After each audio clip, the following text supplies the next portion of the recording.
And for those of you who haven't had a battle through the snow opportunity, it's good to see you. If you wouldn't mind turning your cameras on, because we'd love to see you. Yeah, you might have, red hair and pajamas on. We don't mind. We've all got it. So, welcome to you as well. Hope you enjoy it. You won't be able to enjoy the big family stuff. There you go.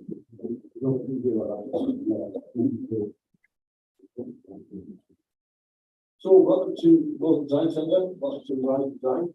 My name's Terry. I was on a cruise to the cruise. It was very after that. It was a mini cruise. So that's my story on TV. There's one of your sisters, I've reported with one of them not on after Christmas, obviously. Yeah, it was probably Friday night. Had a few years on WhatsApp, whatever. So off we went to Amsterdam to go to it. That was good.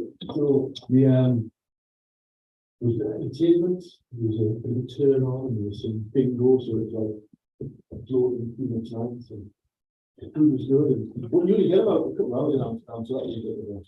So there was there's me with the backing singers.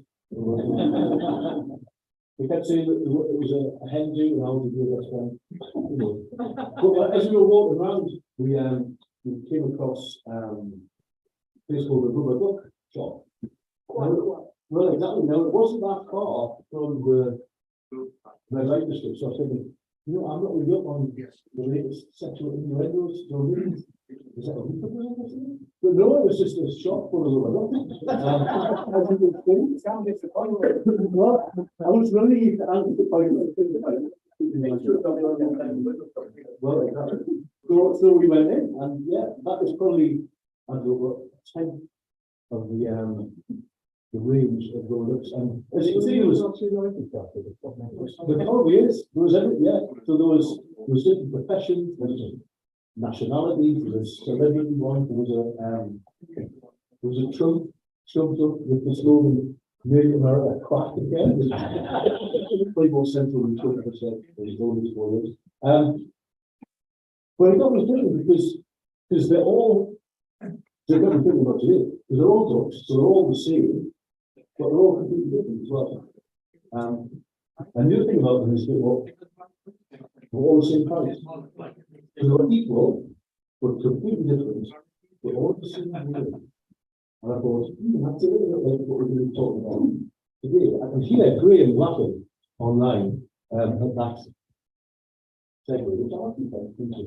But seriously though, a lot of things that are designed for, maybe wildlife, or in the case of digital things, something or wildlife, together people tend to design them.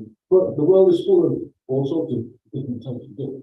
And so really what we're going to think about today is how to make sure that whatever it is we design and do, try to make sure that it works just as well for everyone, regardless of what type of they are. So that's what we're going to think about. So for those of you who are here for the first time, let's do a quick show of hands. Who's here? A very special welcome to you. Hope you enjoy it. I'm sure you will. Hope it exceeds your expectations. I know this is the only time you come. So that's what we believe. We're designed to improve any product, service, or business. And really, what we try to do is something that we for you and everyone else that we do, thereby increasing the contribution of design and maintenance to the economy. That was our vision 40 years ago and still is.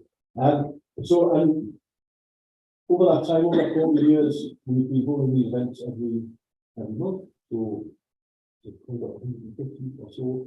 In that time, we've had over 7,000 people come along from about 3,000 different businesses.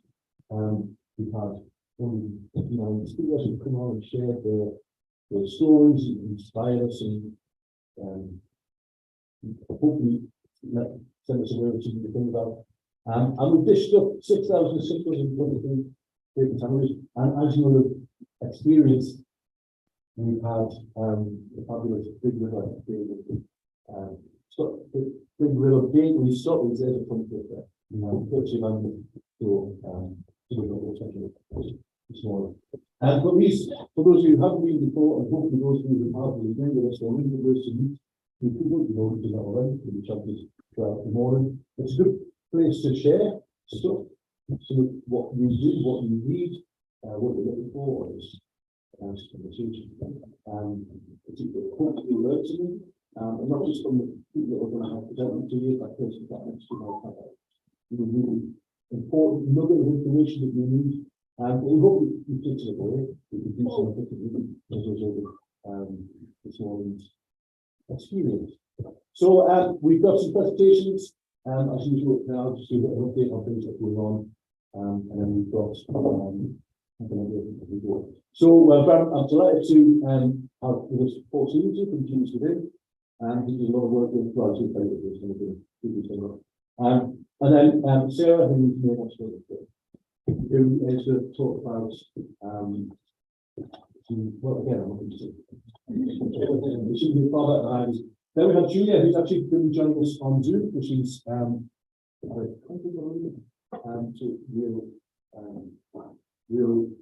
we'll cross that technical challenge bridge when we come to it. And then Andy from Big River Gateway to tell us a bit about his story and what his plans are. So that's what we've got to do this morning. But before we start with that, we're going to just take a few minutes to have a chat to the person next year. If you already know the person next year, find somebody you don't know, and just introduce yourself to where you are, where you're from, and then we'll come back to that. And those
those people who aren't on the property before we started are now at the end of the room.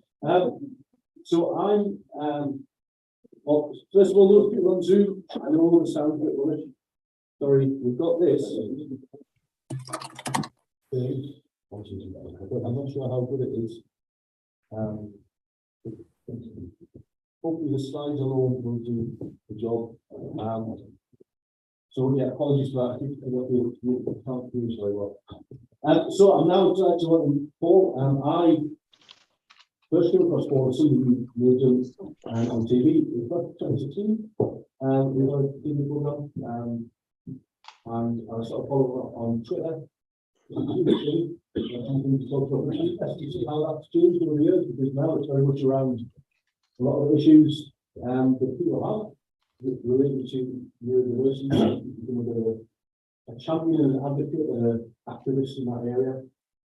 So when we were having, when this was being the topic, I thought, oh, what's going on? And really keen to help. So Paul, can I have it to you? Yep. The slides should be. So, do you want to bring that straight up? Or, can I go to sit down?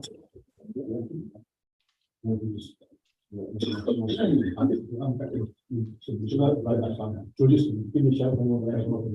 I'm Paul Stevenson.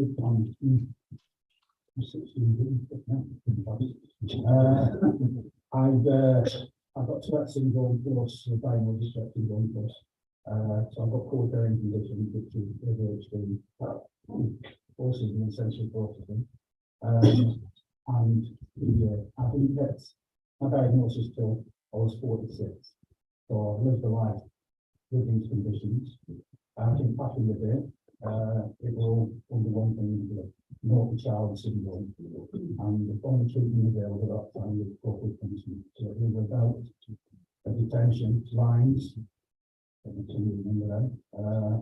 I know when I was doing one of my talks once, I was up with them and said, when I realised there was no such thing as ADHD because my dad had a belt, I'm like, really? And everybody went to find out what. And I said, well, it's not far along. I said, it's not a condition, you can't beat these conditions out of a child, but you can beat them in, you know, and I found that's what I probably did all my life. I suppressed and masked. I didn't understand social situations, I tried my best to fit in, got bullied a lot, and never understood why I didn't fit in. My school, I hated school. I was in trouble, and Dave Wiener, class clown. I've got one report that I kept all of because it was special to me. It was to teach for Mrs. Abbott, and we taught English. And she said, Mrs. Stevens, if you're not in this like that, all time to me, so out of the class of 26, I come first. There's nothing but Dave Wiener, class clown, idiot, lazy, all these negative things. So I didn't have a diagnosis of anything back then, but I had a lot of labels that were appointed to me. And when you don't understand why you do things, and the fact that I went out of employment, well, I was always in employment, but never lasted more than 24 months, 18 months. And I thought, what must be because of label, not because I get bored or lose interest. So I left school. You know, you go for a reference and the headmaster says a few words. Mine were, well, we didn't sort of in favour or not. You three guys are going to spend most of your life in prison. And I haven't been very, very close. My other two friends spent most of their 10, 20 years in prison. And it was just lack of understanding and ignorance. I think the school report come up like that now. Teachers look at that and think, right, how do you turn that? And not pay attention, and not looking. Let's investigate, let's see what we can invest in there. So, yeah, I've had a very chaotic lifestyle. I'm not going to too much detail, but we jump forward to most of my jobs in manual labour.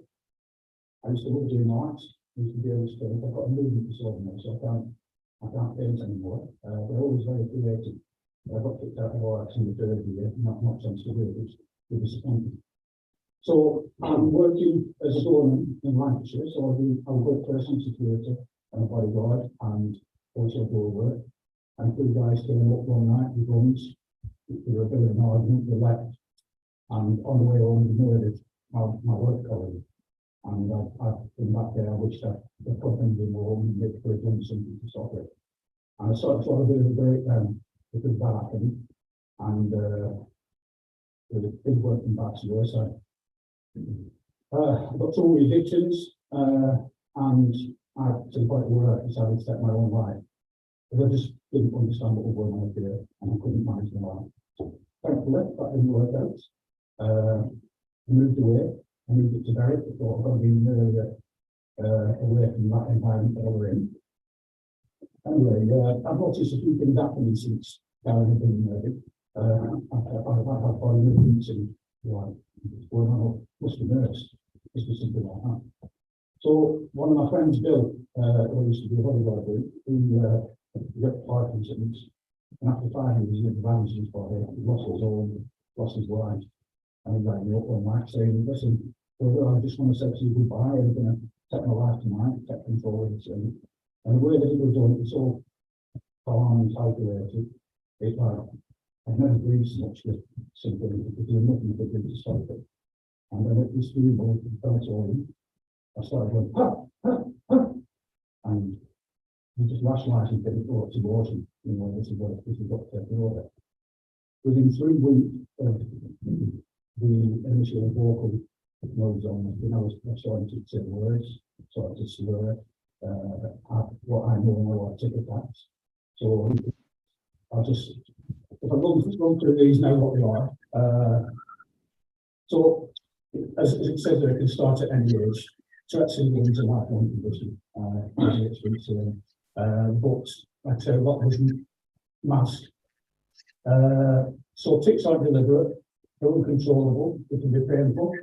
So in motor tics, I've got secondary disability, but I've got some motions, I dislocate my shoulders. And this biggest sting that goes with Tourette syndrome, that it's a surrounding condition, and it's not, a very small percentage. We say 10%, I think it might be to something like 25%. So all my life I have mild Tourette's. So I used to do the tics that I had before I even identified with 20. So, and when I had hair, when I was a teenager, I had a tic work through my head back. They always used to go like that. Can't do them anymore. I found out it is a neck tic. So there's loads of different ones. There's complex ones, which are words, phrases, context, cochlearia, which is obviously inappropriate, and echolalia, which is like repeating other people's words. It's not, the tics aren't what I'm thinking about. Usually observational. Some tics are repetitive. So it's not my opinion. If I were to take a word and say something that upset them, that's not, that's not for me. It's just it's inappropriate. As to why it does that, I don't know. The only way I illustrate it is, the bingo lottery machines, the guys operating and jumping around also, so it's free. It's like me, F off. And I shout it and say it. I apologise a lot to people, not for Tourette syndrome, but I don't want to offend anybody, so it can be sort of anyway, back up to getting, I got diagnosed. Got diagnosed with Tourette syndrome, which isn't even a word. My consultant said that I've never met anybody before with Tourette syndrome. It's pretty rare, and you're the worst case I've ever seen. Well, really, you should have said this isn't a rare condition, it's up there with autism diagnosis. With lots of people living with it, and it was a little book on what to do next. But the other thing was like sort of isolating. I thought I'm the only person who knows things to like this condition to this degree. Anyway, so I thought, right, what do I do? I was so embarrassed, mathematics sometimes bring my arms around up. And I thought, I don't want anybody to see me out with children because it's not fair on them, they're going to get bullied. And then I thought, I'm in a pretty privileged position where I can articulate a condition that a lot of young people live with. Young children in school, young people probably can't speak to authority, can't explain to the teachers why they're doing something. So I just thought, right, you know what, this is the first time I've not been able to get work. There's a lot of prejudice about nobody giving the job. I thought, I'm still a member of society, you know, I've worked all my life, I've still got something to do. So I started going to schools and colleges, into the workplace, talking about sex and trying to educate people. Got the attention of the media, and I made a documentary with John Davidson. I don't know if you know John Davidson. He's the first ever documentary with human being. He was 15-year-old and it was about his life with sexism. One of the first time I was 30. And we ended up good friends. And he's now an old so there were John and Chopper, and we have been running weekend retreats twice a year. Families, young people, and adults with sexism. And we wanted to find a suitable campsite or place that we could go, because a lot of our unions get excluded from things. So National Geographic asked us to put the funding in this, and that was the first documentary I made. It's been really popular hits in America. You can really get shown, but it's on, if you want to look at it, it's on YouTube. But we did it in the cycle for 3 members, so let's go and follow it. Which is true, that's what it was. After that, what Terry spoke about then, Employable Meet. We wanted to do a pilot show for this new project that we got, where we would find neurodivergent people who were struggling to get employment, give them coaching, give them support, educate the employer, and he was using a company called Unity Live. And we asked him to do the pilot. He said, we don't want you to prophecy because in the area, because we want to bring people and it's, you know, I've got certain syndrome, same as they are, and I'm struggling with employment. So I had a positive assessment, and this is the best thing is I knew what my challenges were in life. I've been told what was wrong with me, but I never knew what was right with me. So I've got a slightly profile like a lot of neurodivergent people. So things I excel in certain things. Then these were highlighted to me. They're like in the sense that I knew they were there, but I didn't know where they were. I didn't know to utilise them. So I went through this assessment, and it says you're a visual thinker. Now, I've always been someone who loves art. I've never wanted to follow instructions, but with the next level of diagram, and can do it, so I can look at it again. My interest in photography came from there when I found out I couldn't paint anymore, so I thought, not going to want to stop it. I moved over and I started doing photography and been quite successful with that.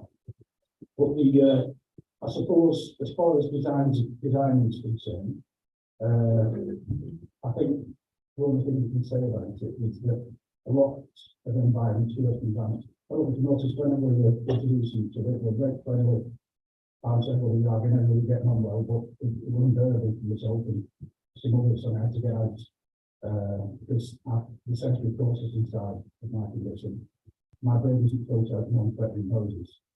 So this is one of the problems that I've got when I go into schools and saying, you know, why are we destructive? And say, we're not being destructive, but this is a hostile environment to do schoolwork, or this is a hostile environment to do work. And one of the biggest problems now is like, it hits me, you're aware of it, and things that won't affect anybody else. So I think when you design anything, putting everything together, it's to be inclusive. And I found that what works for the community works for everybody. You know, a less creative place, not having too many things on the board to distract, not being sat in the window. But the only way you can do that and incorporate that as designers, I would say, is to include someone who you work with who on the spectrum, not syndrome, not essential processing, but actually only work with actually colleagues and get their voices and get them to be involved in what they're doing. I know my son's autistic, and I've been taking for an assessment, and I'm also feeling more therapy, and this is the count of 6 different money. So it's not to say, listen, if you've got in this room, you feel autism friendly. I walked to you, this is the probably, anyway, yeah, why? I said, well, it seems like it's a room that's not nowhere. Really thing, but 8 foot high walls, and I think this is for what's on with that? well, this is designed to go somewhere, to walk through the wall, not looking up. I said, oh, it's come to a big wall with a window. I went, you know, we didn't get it, you know, so we were like utilising something that was designed for something else. And then I went, what's that horrible smell? We went, what smell? And I'm like, putting something snow, I think. And it was disinfectant that we used to clean for us. But we got all the powder and making my eyes burn and making my nose run. So like, I think these are like really works. But it's something that unless you talk to someone who's lived with conditions like this, you'll never find out. And if you also incorporate the changes into what you're doing, you not only have a happy workforce, but you also have a lot of success in what you're doing. So, oh yeah, that's it. It's just I think the England should come up first. Oh, sorry. Yeah, Right. yeah, because I put it all on there. Strengths, good positive assessment. Yeah, I think we have any questions about that one. That's fabulous. Thanks for that. How did your assessment come about?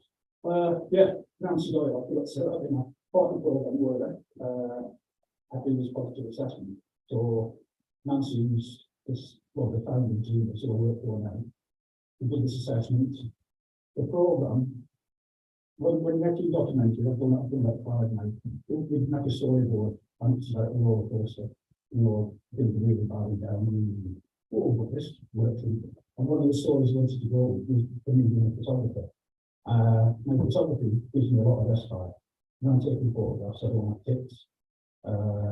But in everyday situations like this, the tips are binding to try and jump in and jump out. And I go, well, when I do photography, they go. But that, they'll try to push that as being what employment should go in. And I will be successful at that. Because my creativity is my creativity. When I was asked to do something or take photographs of what somebody else wanted, I struggled. So what Nancy said to me, you might do a lot of public speaking and education. So you're pretty okay at talking. He said, I recommend that you go and follow that path. And then after about 2 or 3 years, she contacted me and said, right, we fancy working for us, so I had a look experience in my things. What was it about what you doing? Yeah, so I'll tell you what you can do, right? The highlighted where the strengths were. And not only that, I got coaching sessions in the trouble in the workplace. So I couldn't leave the house. Every time I leave the house, I struggled with anxiety, social anxiety. Having sex with them like very not there, you know, you can put in the same things. And once you attention, people staring. So I got a coaching session which helped me to deal with. Every time I felt anxious, I used to try to cover it. I didn't realise, you know, I treated it as an enemy. Whereas now I don't, you know, and the coaching sessions were brilliant in the sense where when we're working with employees, we use it at a stage where you might look for discipline, where they're not working to the full potential, and genius going, and basically educate the employer and support the employee.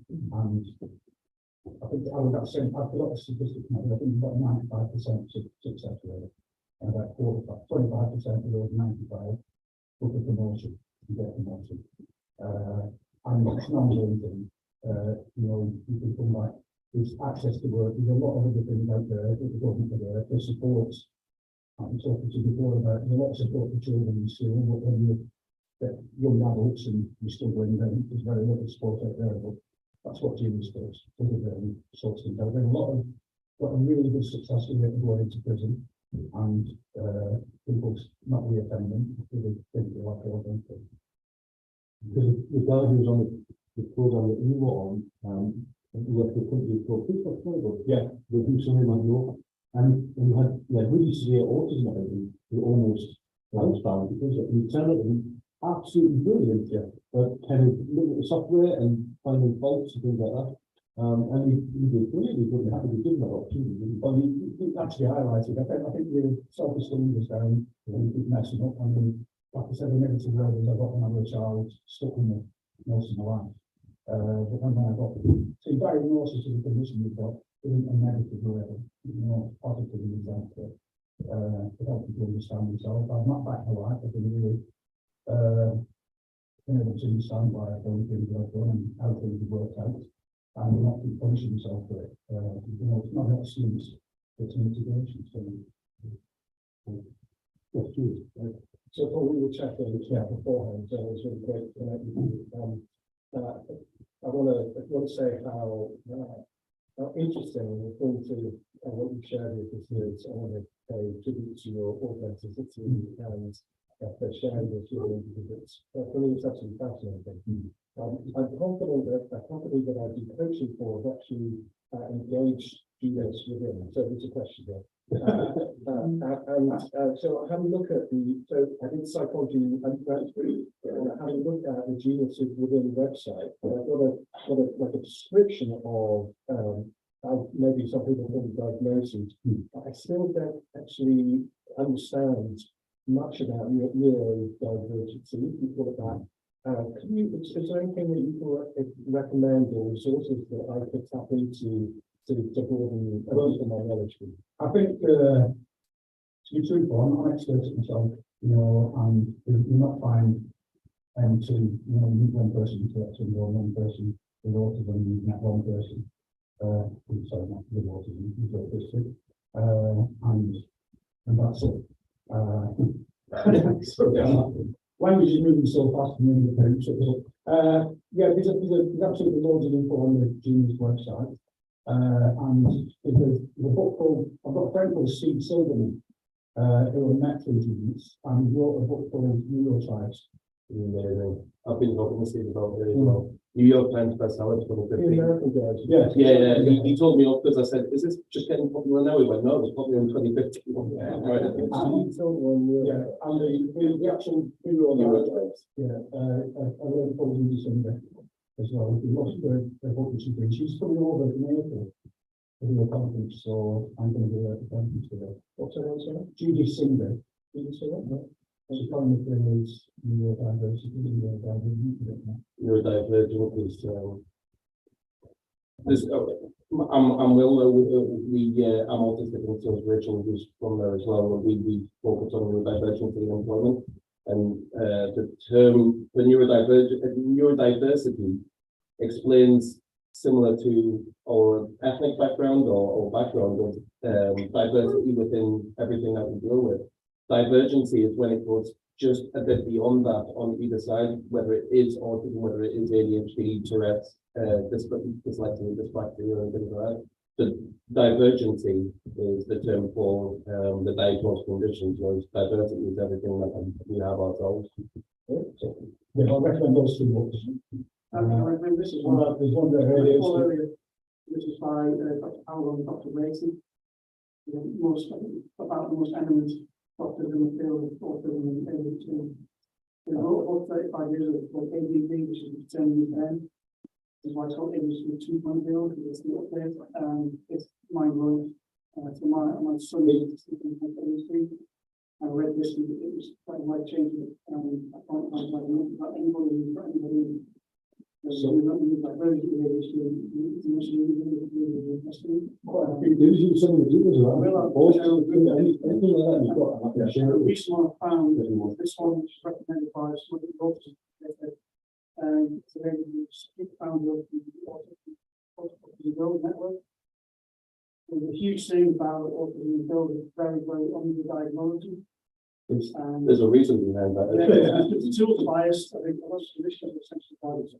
So, I'm just going to say one more thing that, you know, it's, I did something with the RPA and independent practitioners of advertising, and it was about inclusivity, and we covered quite a lot, and I found a lot of the stuff in the tick box. One thing we didn't do was look at autistic people on the spectrum, and so this contact resource of, you know, if you can get someone employed somewhere, whatever you need, so excited them, it's a benefit to the company, so which people know. Is that right? No, that's fantastic. Rather than a round of applause, I think we'd give applause to jazz hands. Jazz hands. By the way, oh yeah, there's all that is fabulous to come with that. And there's some founders, Is there one of the camper vans here? That's a blue. I think it was last year's one, yeah. Oh, right. So there's only a few. So you can find them later. Thanks for that, was fabulous. And leave you around afterwards, we'll have a coffee, so I don't know what's on a chat with Paul. About anything, then we'll be happy to have a chat with you. Right,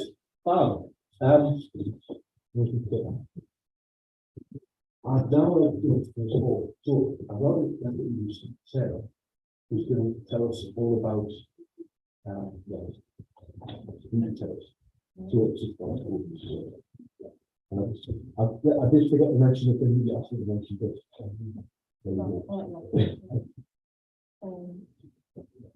Hi everyone, I'm Sarah. I am not from the Northeast, you might be able to tell. I'm not a Geordie, but I'm about Maori, this is how I ended up up here. I'm going to talk to you about captioning. So people who are on Zoom may or may not have noticed that there's an option at the bottom of your screen to show captions, which will show automated captions, depending on how good the sound quality is, and I mentioned it's not very easy. And I am going to turn on the captions on this slide. I can in a second.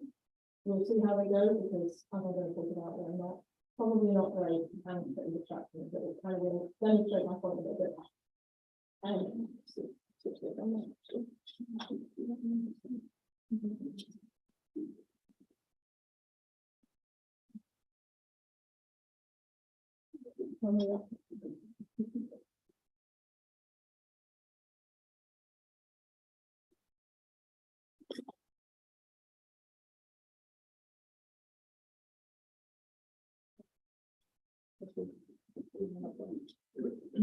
So yeah, I'm going to talk a bit about me, my background, and how I ended up here. I'll talk to you about what captioning is and some of the terminology that you might be familiar with or not familiar with around it. I'm going to talk about why it's important, what you can do, and what you should do in terms of delivering the best possible experience for anyone who's accessing your content using captions. Give you a couple of examples of what it looks like, and then I'll talk about what I do and how I can help you. Sorry, Sarah, not doing that live, I just, up to you. Well, I know we're making only through some of the stuff that might come out, so. Keep an eye on it, they're pretty neat, as I will show you later. So I'm captioner. I've worked in captioning for about 13 or 14 years. I did it full time for 6 or 7 years, mainly working in TV captioning, so lots of quiz shows, soaps, news bulletins. I used to do live captioning as well, so I used to do live captioning for news, sport, the X Factor, Love Island, all that kind of stuff. Some great, some not so great. Exciting. The Australian Grand Prix at 2 o'clock in the morning, the highlight, I think.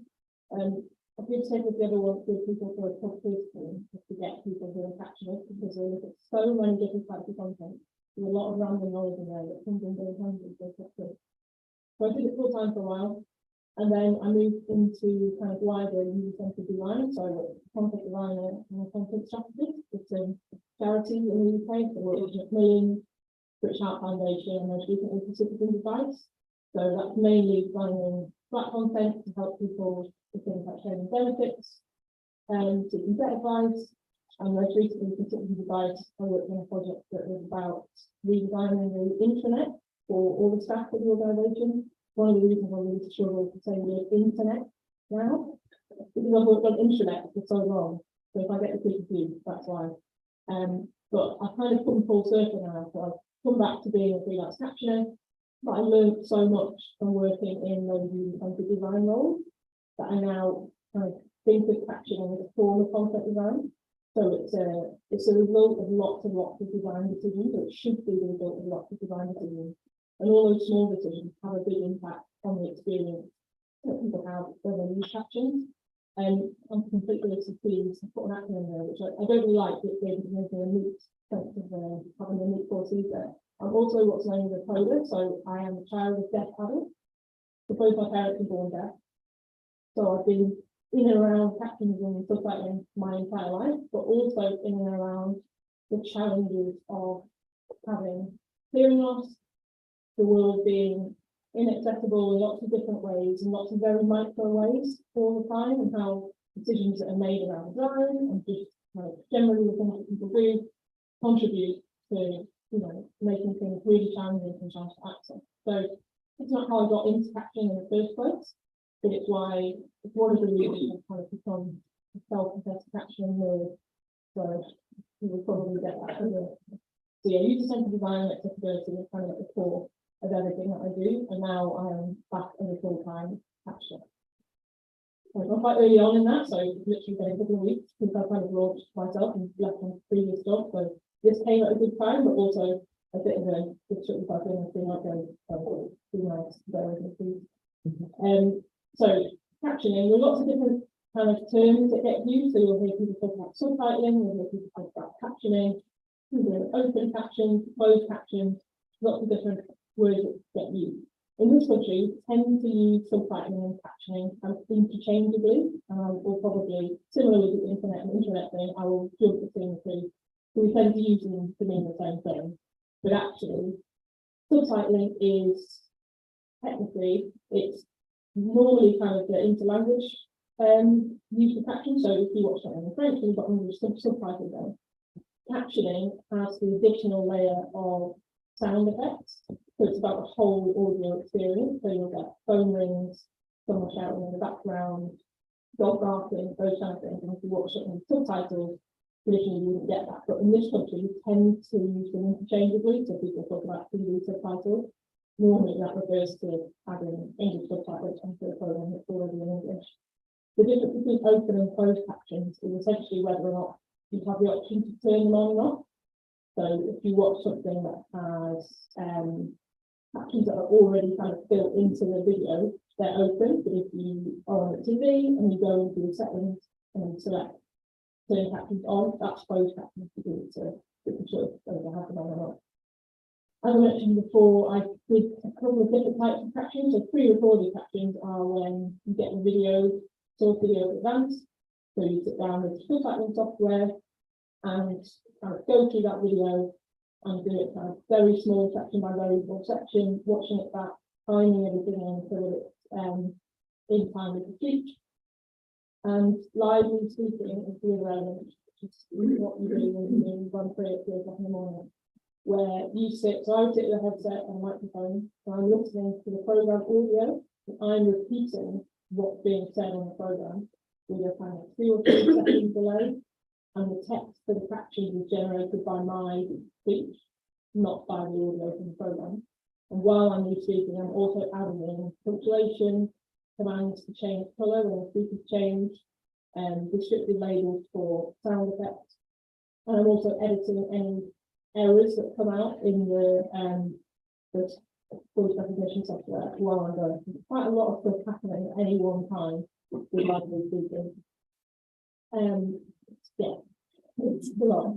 And then what we also have done is when we've done a program live, so for instance, if we've got the live caption here, is get a transcript of that and then use that as the basis for kind of proper English kind of captions for a recorded version of that program afterwards. So if you watch Match of the Day, for instance, I'm an editing fan, so at the moment I don't watch Match of the Day. On Saturday night, it has live captions, so it will come out like this. And that will be a human doing the re-speaking correctly on the fly. If you watch Match of the Day on a Sunday morning, I also don't do, you'll see the captions are slightly different. And that's because normally they will take, it sometimes varies because, depends on how they edit it and those kind of things. But normally they use the transcript from the live caption from Saturday night, they'll run through it, they should fix errors. And then so the one that you watch on Sunday morning has fewer errors than the one on Saturday night. You do have to get off at 8 o'clock in the morning to watch it, so it's a bit of a trade. But you can repurpose live captions and use them for recorded versions. So why is captioning important? So everybody will know that video is kind of a lot bigger than it used to be. So video across the internet accounts for a huge amount of traffic. I have to my kind of concept design head here is so that as a reminder when people are making design choices, that video isn't always the best option. A lot of people default to video because it's a bit jazzier than just a flat page of content. but it's not always the right decision, it's not always the best way to convey the message, but it is a channel that gets used a lot. And I feel like post-pandemic and during COVID, video conferencing, Zoom sessions like this, I actually massively increased. So the number of people using captions, needing to use captions, the amount of content that in captions has gone up. And using captions, yes, there's a huge part of it that when it was originally designed to support people with hearing loss, who need access to audio content, but it is not by any stretch of the imagination only people with hearing loss who use captions. There is a huge range of reasons why people might have captions. Huge range of neurodiversity, huge range of situational kind of circumstances, people in the middle of the night who are feeding a baby, scrolling through Facebook, they're not going to put the sound on, be on the bus, you see a video, you think, I'm going to watch that. Can I be bothered to get my headphones out of my bag? No. So there's a huge range of reasons. So by capturing the content, you open it up to anyone who might be watching it, whether they can't do the audio, whether they don't want to. It really helps comprehension. There's a lot of evidence now, and there's a real good push to get people to put captions on when kids are watching TV, because it really helps with understanding, with language learning. It increases engagement because people are really kind of able to get a full picture of what's happening. There are, for web content, the web content accessibility guidelines require subtitles on video content. And it also it really demonstrates your commitment as a person and as a business to accessibility and inclusivity. There's a strange thing where people would spend a lot of money, sometimes a very small marketing budget, and I'll spend all of it on video content and make something that's really lovely and really valuable. And they don't capture it. So there's a huge amount of people who just kind of see it and think, well, you've not got this, so why should I? You couldn't bother to capture it, so why should I bother to watch and to listen to what you're saying? Yeah, I thought that's quite interesting. I think about in 2018, I was in research and I was in the video architect and found that I think 85% of users on Facebook don't watch videos without sound. So a lot of the times that has don't consider using the sound. Just be right. All right, so There's a change, I like it. But yeah, there are some people, somehow.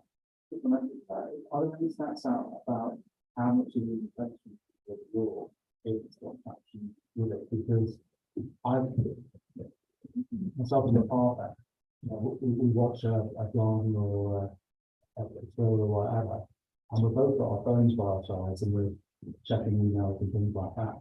But if you watch a standard drama and it's got subtitles, we don't focus on it. Yeah. And we've taken a lot more about what's happening in that content than we did without subtitles on it.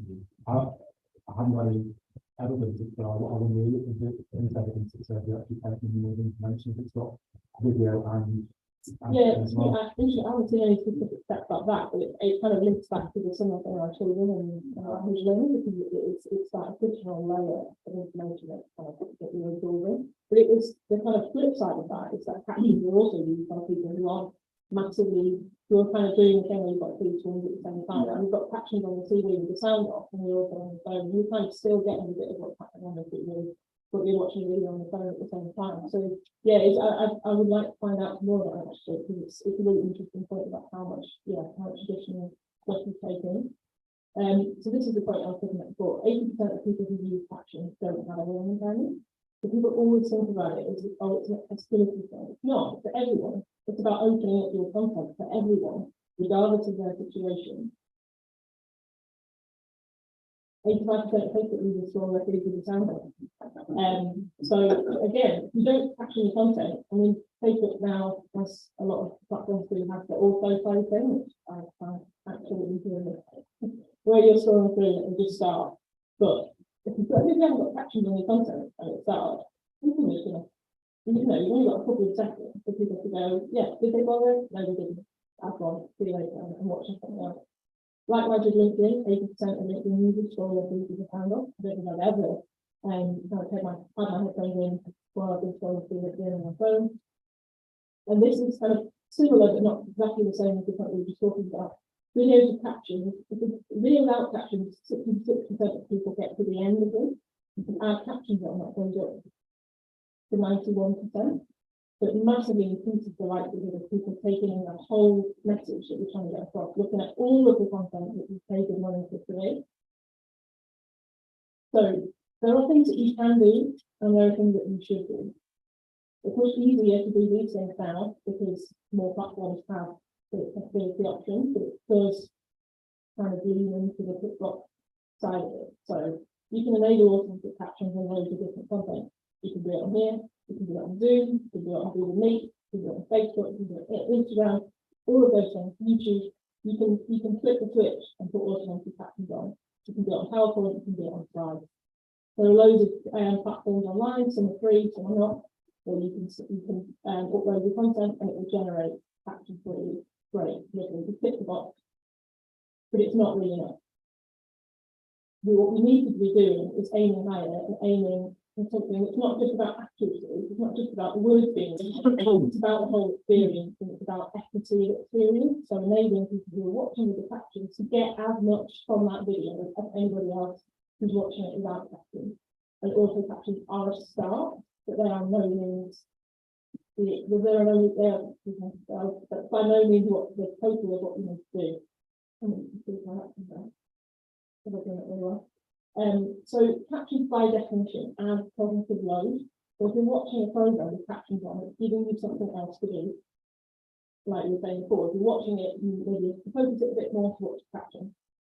If you're just using auto captions, the level of cognitive load that that's adding is huge, especially when it's like this and it's coming out word by word.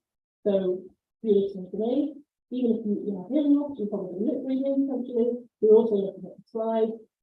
You're also reading the captions at the bottom. And if you're like Paul talking about before, if there are other noises in the room that are also impacting, that's a lot of stuff that we're trying to process.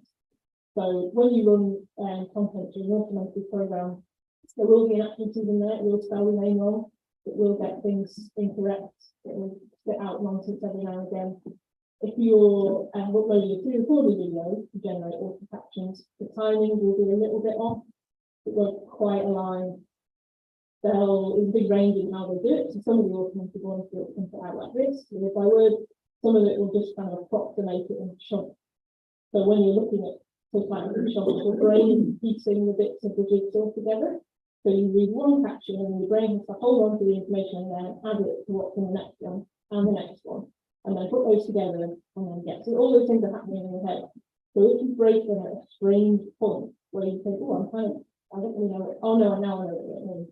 All those things are giving you a lot of extra work to do. And everything in that list is a distraction from the reason that you want people to watch your content in the first place, which is to understand your message, to learn about your business, whatever it is. They're a huge distraction. So it's a kind of a shame to spend a bit of money on a lovely video, but then give people something really distracting if they want to watch it with captions. This is a really good example of captions being a really big distraction. So 2017, Mark Zuckerberg did a connected speech at Harvard University. And Mark Zuckerberg, they live streamed it on Facebook. Lovely, great. But the live captions that were on there were awful. And so all the headlines afterwards were not about Mark Zuckerberg's motivational messages and all the fabulous journey he's been on and how much everyone can learn from him and his gigantic brain. They were just about how rubbish the captions were. It's a huge distraction, but really, really detracts from the message. And I, having worked in live subtitles and done the search on Twitter for hashtag subtitles failed to see whether anyone had picked up on something that would come out on one of my programs. It's really tricky when you spend time working on something, not just creating the content, but also subtitling it.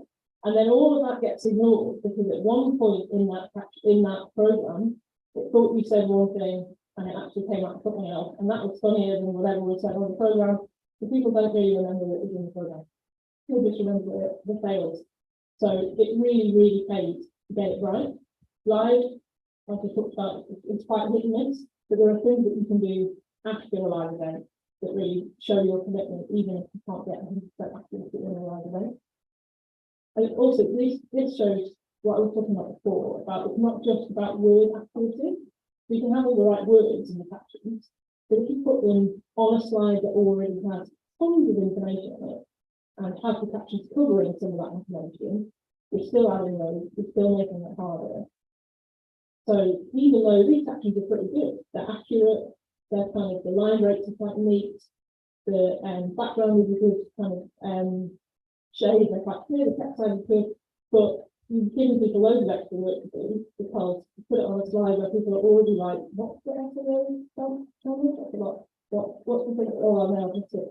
And then you kind of, you're moving on to the next slide. So it's not just about the words being accurate, it's about that experience. It's about thinking about when you're putting together your slides or when you're storyboarding a video, what is this going to look like for someone who's using captions?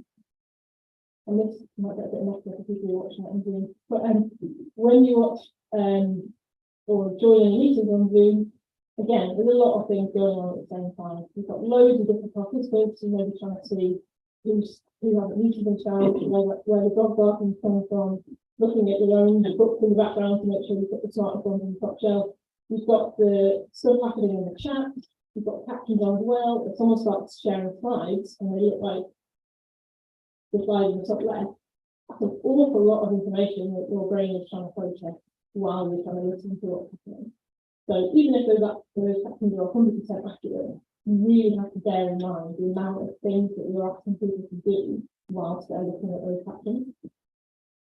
So let's there was a really, really great American lady on TikTok called Meryl Kate Evans, who is a deaf accessibility consultant, who shares loads of really, really, really great resources about captions. And spoiler of this video is called auto captions, which is what she calls it. Yeah.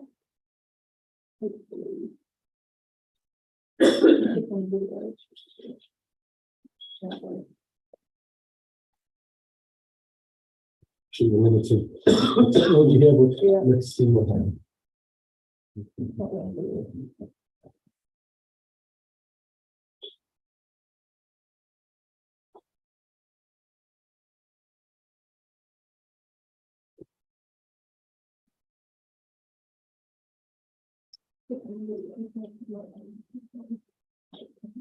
Okay, don't really need some of it. Fine. So the top left is properly, nicely done captions that have been done by a professional at a time. The other three are various versions of auto captions.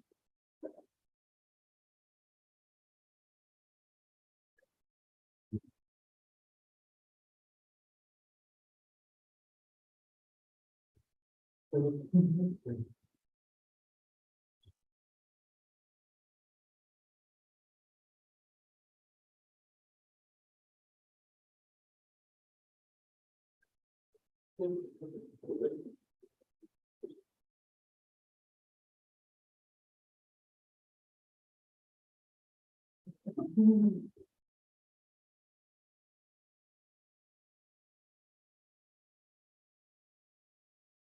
that's a really good demonstration of the different experience that you get.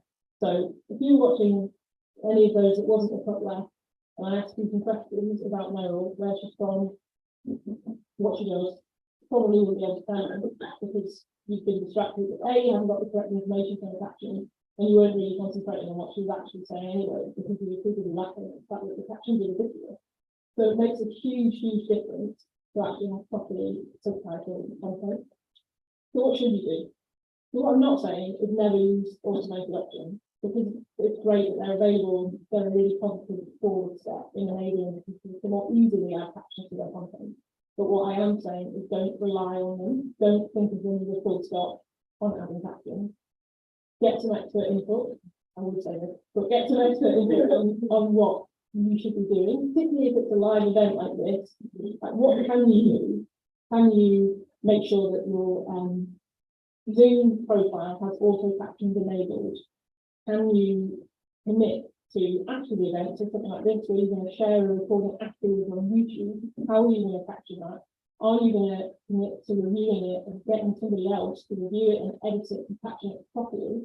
So if somebody hasn't been able to come to this event because maybe they thought that's quite a lot of stuff going on, so I can't, that's too much for me. But we say to them, if you go on YouTube afterwards, you can watch the full thing, you'll have full captions, and it will be much easier. People might choose to do that instead. So don't just commit to sharing the captions afterwards, commit to sharing good captions afterwards. and communicate what the options are. But not everybody knows that you can get auto captions on Zoom. Not everybody knows that they need to be activated by the person whose profile is sharing the Zoom meeting, not just by the person who's joining. To tell people what the options are. Tell them you can enable captions on the presentation, but you can also watch it back afterwards. And the recording will have proper captions on it.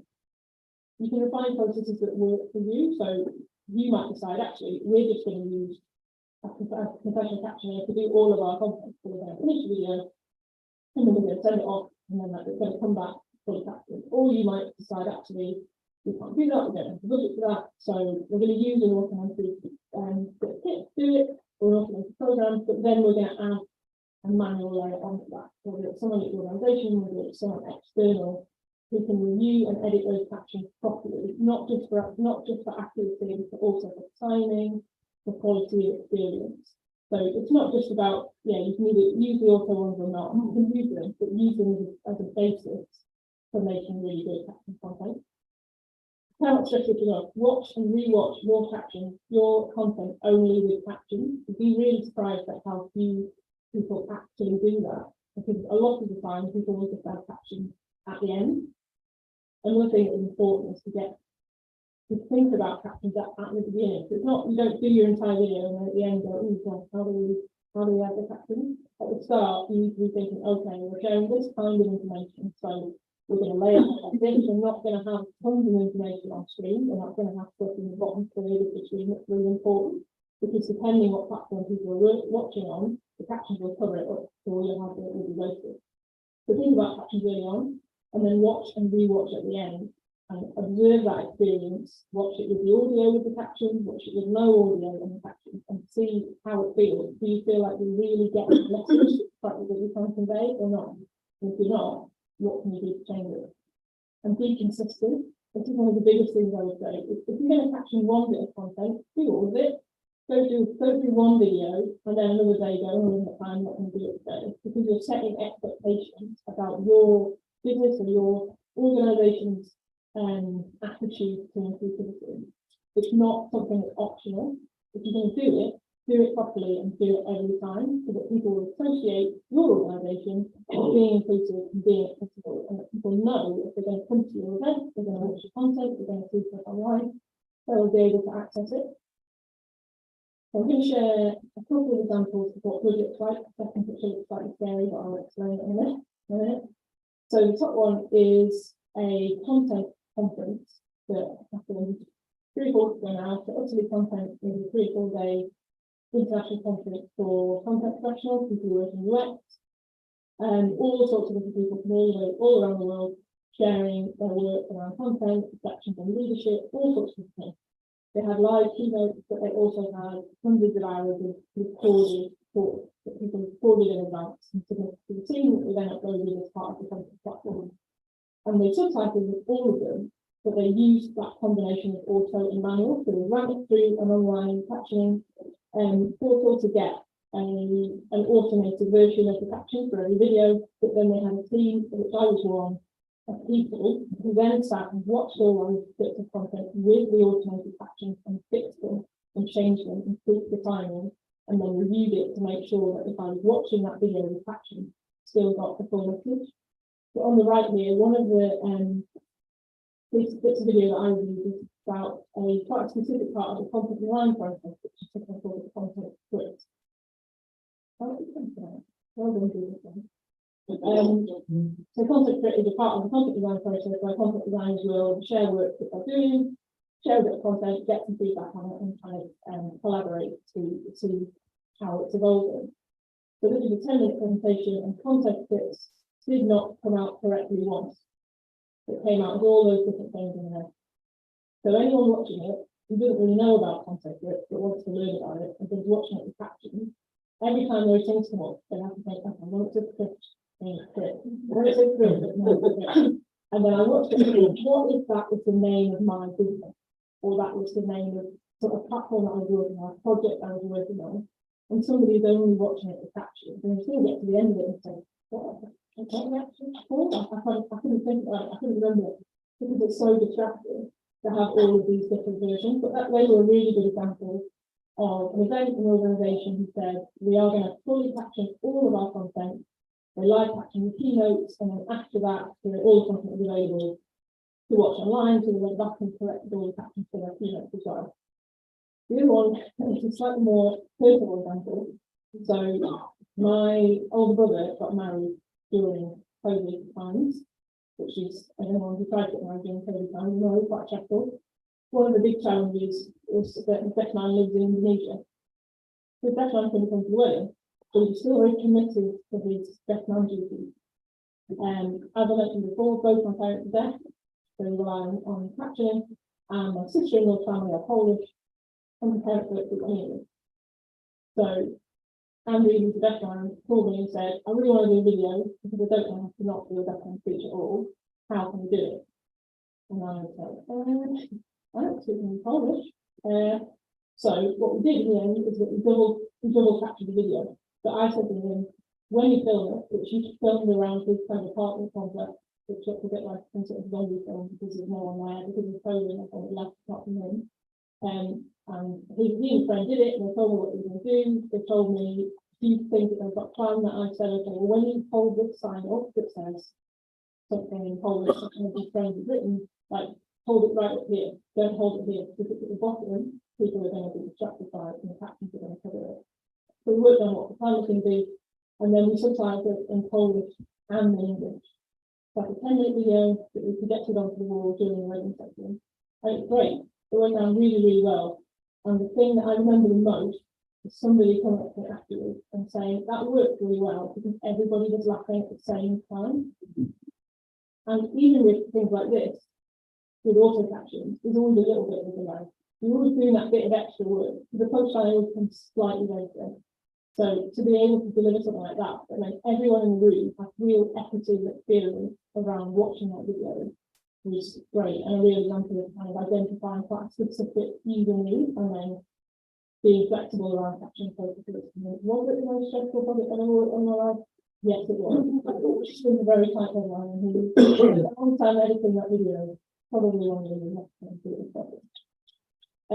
So the key takeaways that I would want people to think about when they leave here is to always include or enable captions. So if you're doing a live event, think about what the options are. Think about whether you enable them on the Zoom platform.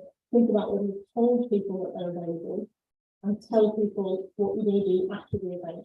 Pre-recorded content, make sure you're captioning it, make sure you're captioning it properly.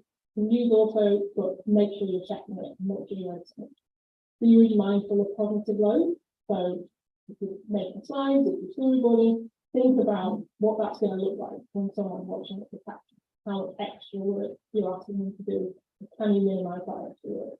And then, above all else, commit to the edit. Do not put a full stop to getting those auto captions back. Particularly, some people will go and get auto captions and not check them at all, which is a very, very risky thing to do. When we did the Polish subtitles for Andy's wedding video, we ran the English transcript through an auto translation software I worked with a native Polish speaker who was training the family to refine those captions so that the Polish experience was great. And she came up to me when she reviewed the initial transcript and said, I am so glad that you came and spoke to me because there is some stuff in there that is, the translation is a little bit spicy. So, very fine margins in languages like Polish between saying something that's quite straightforward and saying something not so great in the family wedding. So always commit to the edit. In terms of what I do, it's kind of three strands of what I'm working on. One is information, so one is doing captioning from scratch. One is automation and QA, so combining review like the content, reviewing captions that have been done using automated software, and then refining them, making them better for see. And then the third one is things like this, talking to people about captioning, talking to people about the real specifics of getting into editing, actually if you're using an automated output or a transcript. What are the small things that you need to do? Like which word should we have in the top line? When should we move that around? Where should we break captions in the middle of the sentence so that you're really minimising that cognitive load? So that was the third element of what I do. There are lots of online kind of services that you can do when you send the content out and it just comes back. But it is really beneficial to have that person doing it, could be a person that you know, who maybe knows your business and understands what the message is that you're trying to get across, and can make sure that that's coming across to anyone that's using captions. I'm hoping to put some more kind of resources and training materials together around all of that stuff. And my hope longer term is to be able to do live event captioning in the same way that I put back to the TV to start with, the re-speaking, which gives you a much higher level of accuracy and also more control, because the person that's doing it can edit on the fly to make sure that things are coming out properly, particularly with the change in businesses and maybe some technical terms or acronyms that you wouldn't expect automated software to know.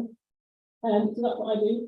As I said, I am a caption nerd, so any questions, anything that you want to know about it, definitely get in touch. And yeah, if anyone has questions, that's it. Oh, thanks, sir. And I'm amazed how good a job. So, Yeah, it's, and that will stay on from now on. it tends to be, because we've got really good audio capture, and it's quite a quiet room. Maybe the people on Zoom might not agree with that. Probably not. I think their captions like, oh, thanks. I don't know whether I'm watching it on Zoom with these captions and the Zoom captions, probably a bit of everything. But yeah, it varies a lot, and it depends on who's speaking. If you've got one person speaking really clearly next to the microphone, it would be much better than a whole room of people talking or people further away from the microphone. So you kind of have to do you have to set up the environment to enable the audio caption to do its best work. And if you don't do that, then what to do? We just have a couple of questions, and we'll, That's what it's like. just a quick one. If you recorded an event like this on Zoom, you've got caption on, I'm assuming you better to record it without the caption, and if you want to put it on YouTube, put the caption from YouTube on, because then it's text files on the video, right? I think if you, so if you're going to put it on YouTube after you kind of either use your own, Otherwise, you can't use that. otherwise you end up doing it. But I'm not sure whether, because sometimes on some platforms you can export a live file and then use that as a basis for YouTube. But and then other platforms it doesn't actually record it. So yeah, it's worth checking when you record whether or not that recording includes the captions or not. If it does, yeah, I definitely would put it. But is it right from an accessibility point of view that you could use the inbuilt caption that you can on, say, YouTube, instead of a text file rather than?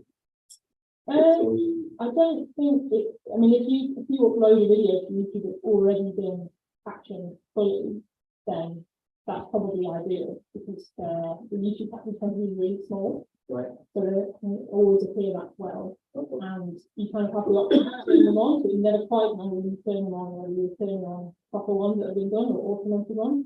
So if you can do a video in advance and fully caption it, and then upload it as it is, so that then the captions are open, so people don't have the option to turn them on or off, they just go automatically on. You're kind of reducing the need for people to make that decision without going to add them on. Would you mind asking to, I'm just going to time out all. Okay. No, fine. Thank you, that was amazing. More learned a lot there, I'm sure. So we have a short break there, and have a coffee and a bit of time to have one away, and we'll come back in 5 minutes or so. All right? Yes, and obviously.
Julia, can you hear me okay? Do you just want to try and sound out? And the video as well, actually. So, because we need to see. So, if you, I need to try this.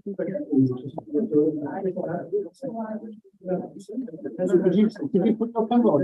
And we'll just make sure everyone can see okay. There we go. Right. I'm just gonna- Hello? Can you just Right, yeah, speak on say something, just so we can test the sound. So, Hi. Sorry, I can't hear you very well. So that's my Yeah, problem. we've got a lot of people in the room speaking that's probably why. I just need to say that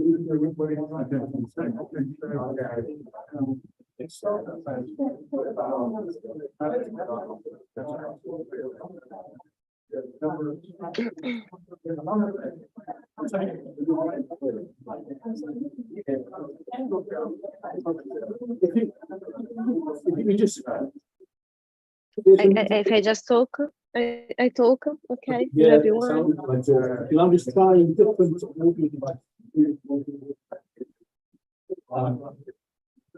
Could you say something now? Hello, hello. Hello. Do you want me to try the presentation?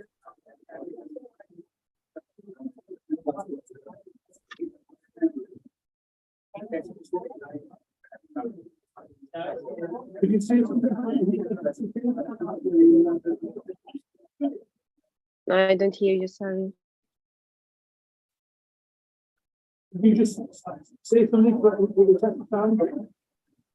Okay. Hello. It has been difficult to follow, but it was very interesting so far. So we're just trying to make sure you're sorry. The other thing is, Julia, one of the other speaker who was going to be on next has to leave soon, so then we have one more speaker and you. Is that okay? Okay, yeah, I will have to go soon. Are you okay at the time? Yes, because I thought to be at 10:45, so that's why I thought to be the third. Yeah, we kind of we haven't overrun. So when do you need to leave? Well, before 12, like around 12, I have to leave. So, and my presentation is only 15 minutes. It's much shorter. See, we have someone else who's in the same position and needs to be on the next meeting.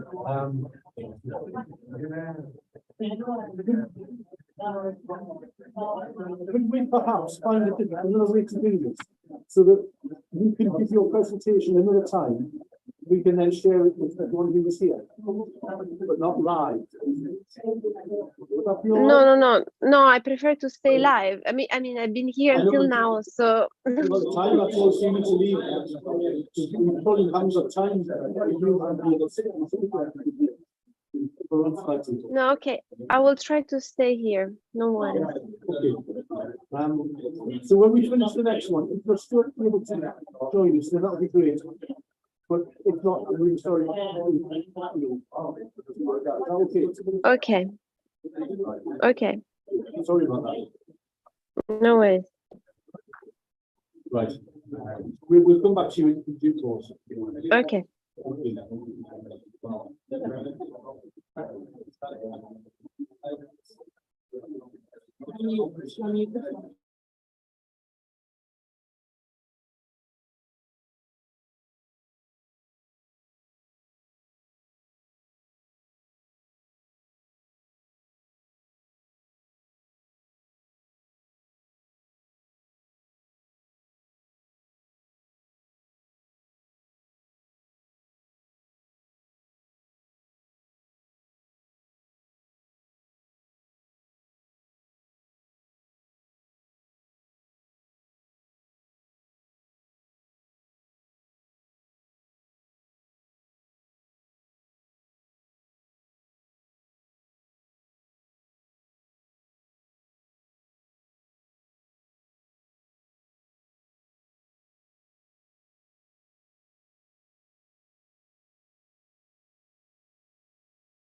Thanks,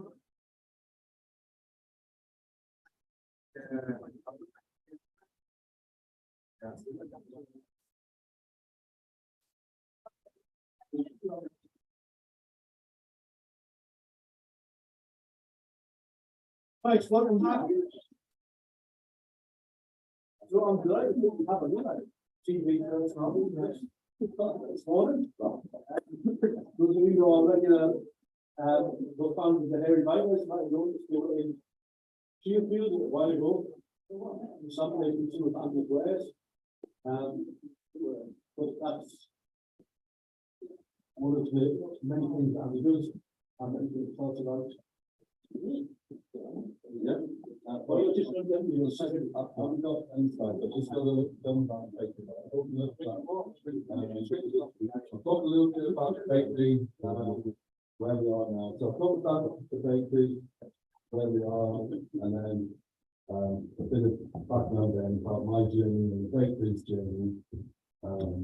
It's been quite inspiring the first few talks, I think, for me, and so you think about talking about a few other things that I don't really talk about usually local. So, yeah, like Terry said, we're on the Harry Bikers, and yeah, there's a few things going on actually. It's like this week. Yeah, we're getting a bit of profile now. We're on Breakfast TV, Good Morning Britain this Monday morning. So we're at the bakery. We've got a warm hub. So what is it? It's a bakery. Is it just a bakery? I think it started 10 years ago. I started with the vision that the Northeast becomes globally recognized as a place where a sustainable, healthy, affordable, and an inclusive local food system is happening at scale, and the world wants to come and learn from the Northeast. So that was the ambition personally about 20 years ago. And then, but 10 years ago, I started the social enterprise called Earth Doctors to move towards that vision. And I had to think quite a long time about how to commence that, because that's a big vision, a big aim. You can't do it on your own. So we started the bakery, and yeah, we have had, but it seems to be gathering momentum now. The Harry Bikers, that's a bit over a year ago. The last series of one we used to do. I play catch up. The furthest someone's come to visit the bakery came from Australia, who watched this on I Play Catch Up. And then we have, you know, the Scotty's a big thing for us. We taught Harry Bikers how to make ham, beef, pudding, stuff and sandwiches. And yeah, and the bakery, I think we'll put the video on about the bakery rather than going on and duplicating. We'll have a quick 2-minute video. And then Andy, you might, we've got 3 laptops and a computer on the go. Who might be like what they're taking to? So you might have to narrate if the sound is good. Is that all right? yeah, yeah.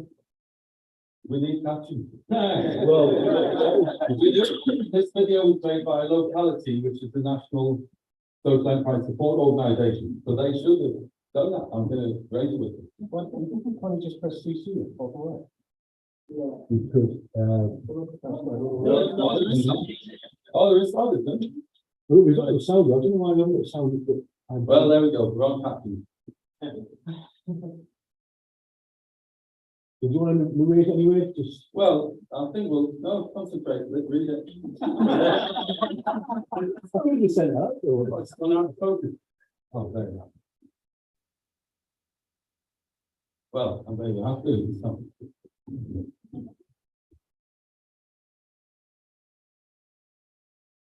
No idea what's going on, to be honest. Are we getting this all right? Yeah.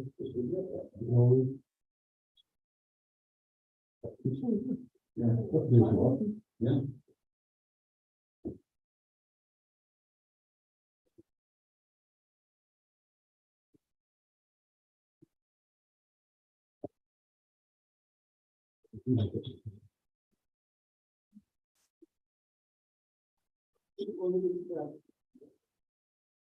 With an infinite number of tons when you go to the bakery, it is infinite. I believe.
Oh, that's lovely. There you go. That worked. He's such a brilliant public speaker, isn't he? So, yeah, it's been a 10-year journey. So I'll tell you a little bit about the journey, firstly, for the business. We started, I worked for big companies, in logistics, designing solutions, food distribution in the UK, Germany, and then China. And I got sick of it and wanted to do something that fitted more with my values. I came back to the Northeast about 20 years ago and did a few things. I got involved in startups, the Renewable Energy Centre in Blythe, other startups around sustainability. I went to the Earth Summit, which we used to be called before the change their name, but I thought the political services in Johannesburg. We got more involved in climate change. We wanted to take action. So I started the climate change action group in my village, where I'm still there, which is Wylam, the Wylam Green Street. And I've got the first car club car in Northumberland, got the first electric vehicle charging post owned by a community group, an orchard in the ground to the village school. But I realized all these passionate community volunteer run projects rely on one or two people who run out of steam because they have to earn a living, to spin off this file or whatever. So I had to make a company to do it. So that's why I created Earth Doctors, which is the name of the company that Bacon sits under, to work towards that vision that I have for the Northeast, which is only doing what the Northeast has done many times over many hundreds of years. Seeing a future beyond the present and then taking action to make it happen. So, yeah, we started a bakery 10 years ago, didn't have any money, didn't have a bakery, it was quite expensive.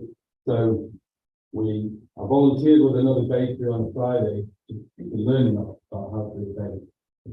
And then I found a bakery that wasn't being used on a Friday, used to bake them, used to sell the bread on Saturday morning in the library in Wales.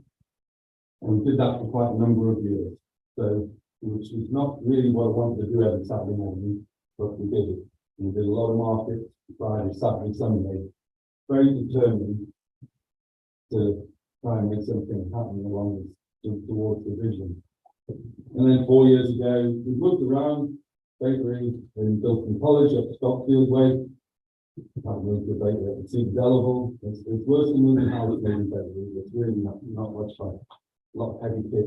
Then we moved to a bakery in Bedlington, and then we found a place in Newcastle, a dungeon sort of kitchen in the bowels of the biscuit factory. So we got us into town where the market was, the customers were, and did 2 years in that room with no windows and very hot and unpleasant, but it was great. We kind of to give us a home in Newcastle. So it's really 4 years ago we found a derelict supermarket in Shieldfield. What I didn't want to do was have a bakery that serves the affluent alone, because if it's not an equitable food system, an inclusive and equitable food system, it's not going to make the change happen that we need, the world needs. So I wasn't going to put a bakery in Gloucester or anywhere like that, because it wasn't really what I was trying to show was possible. And it is about a different business model.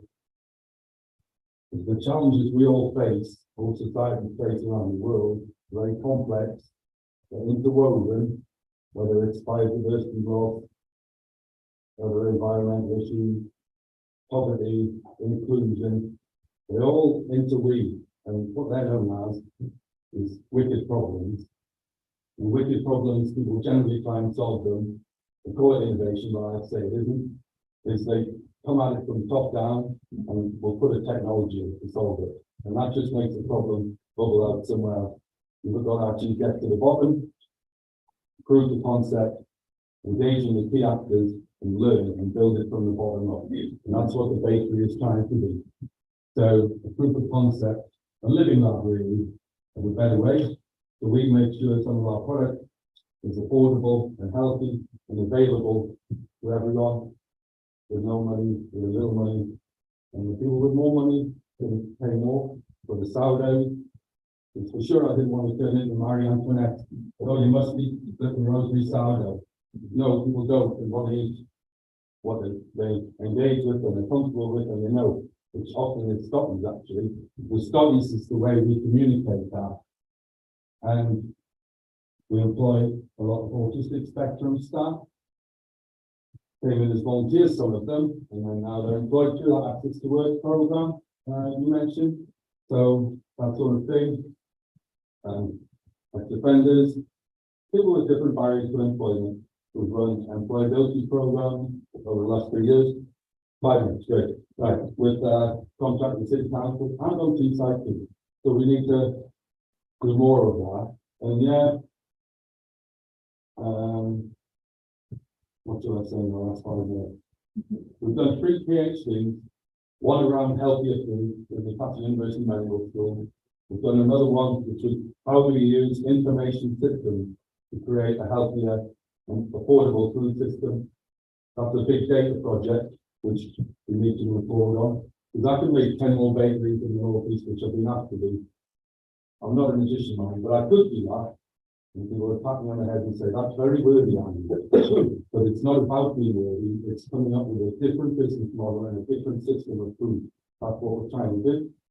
So 10 years, been very up and down, maybe died a few times, but I didn't.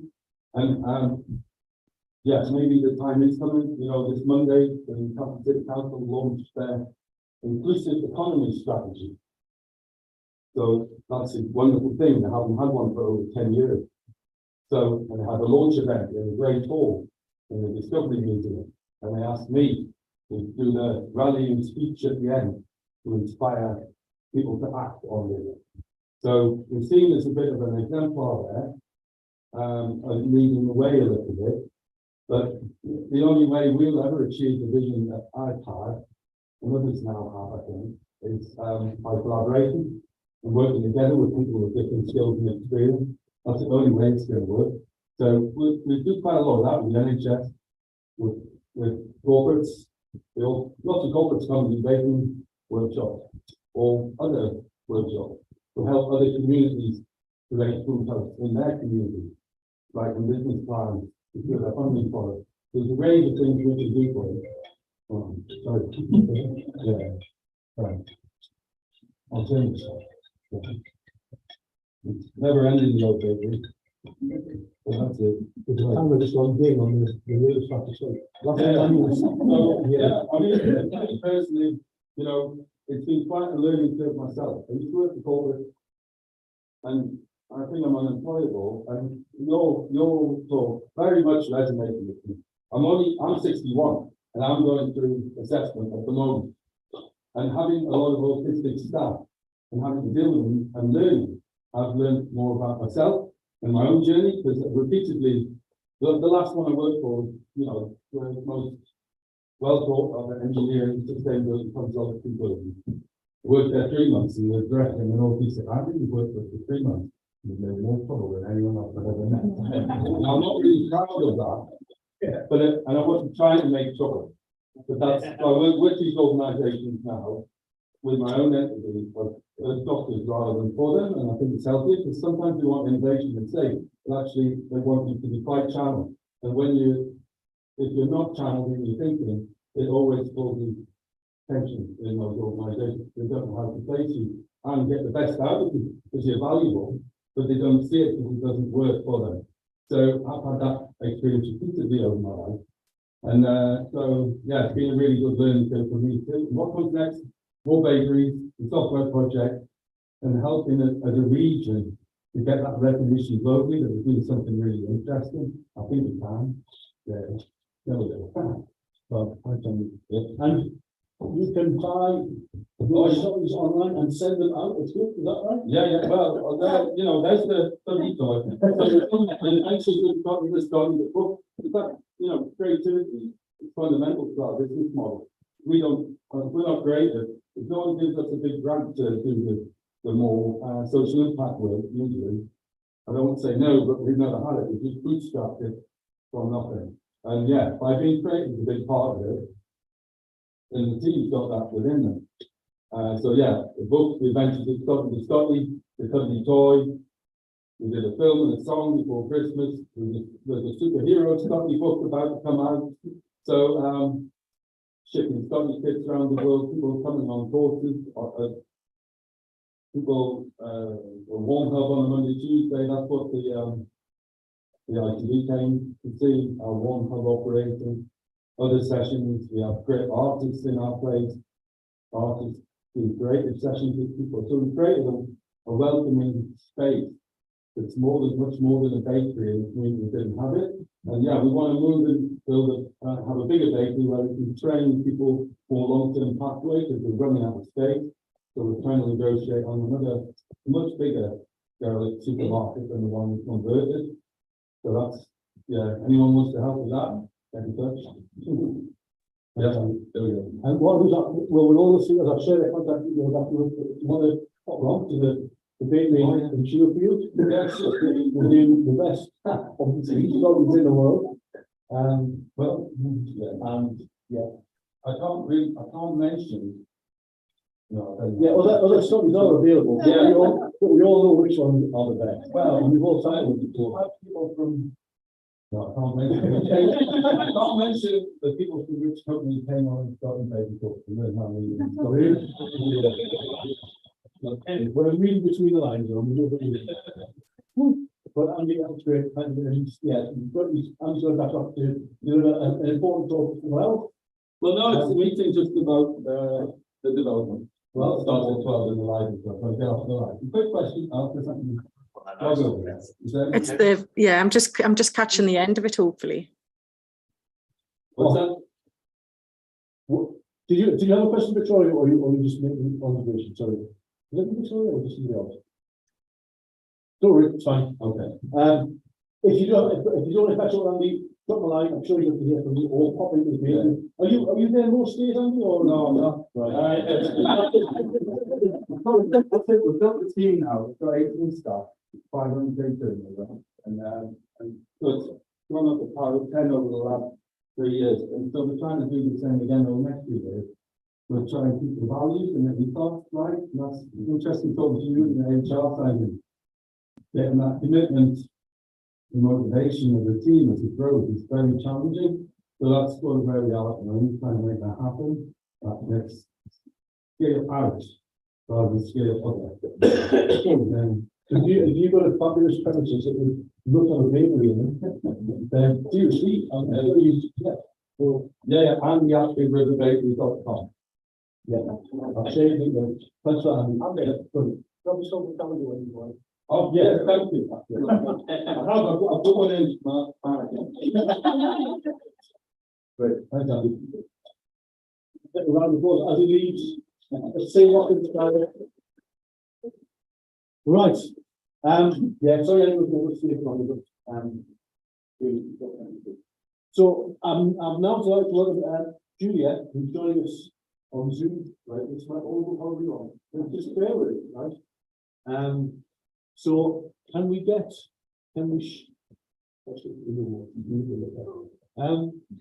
share?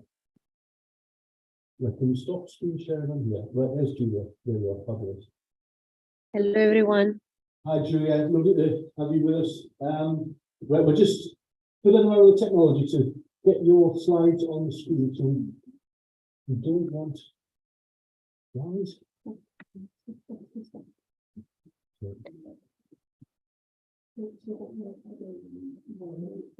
Yeah, right. So yeah, if I could scroll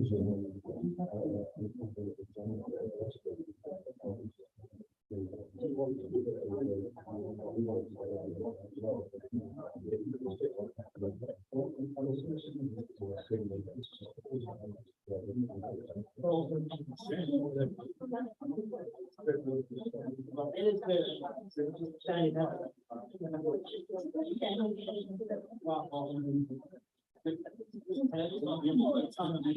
Right.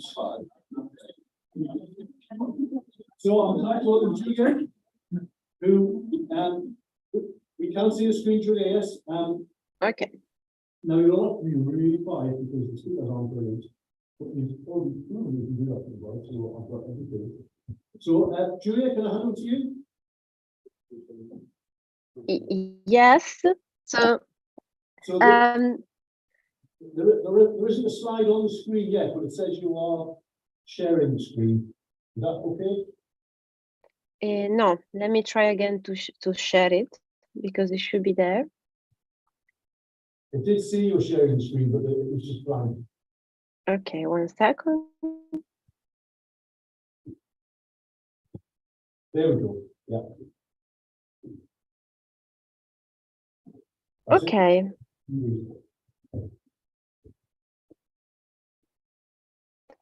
Okay, then I'm going through.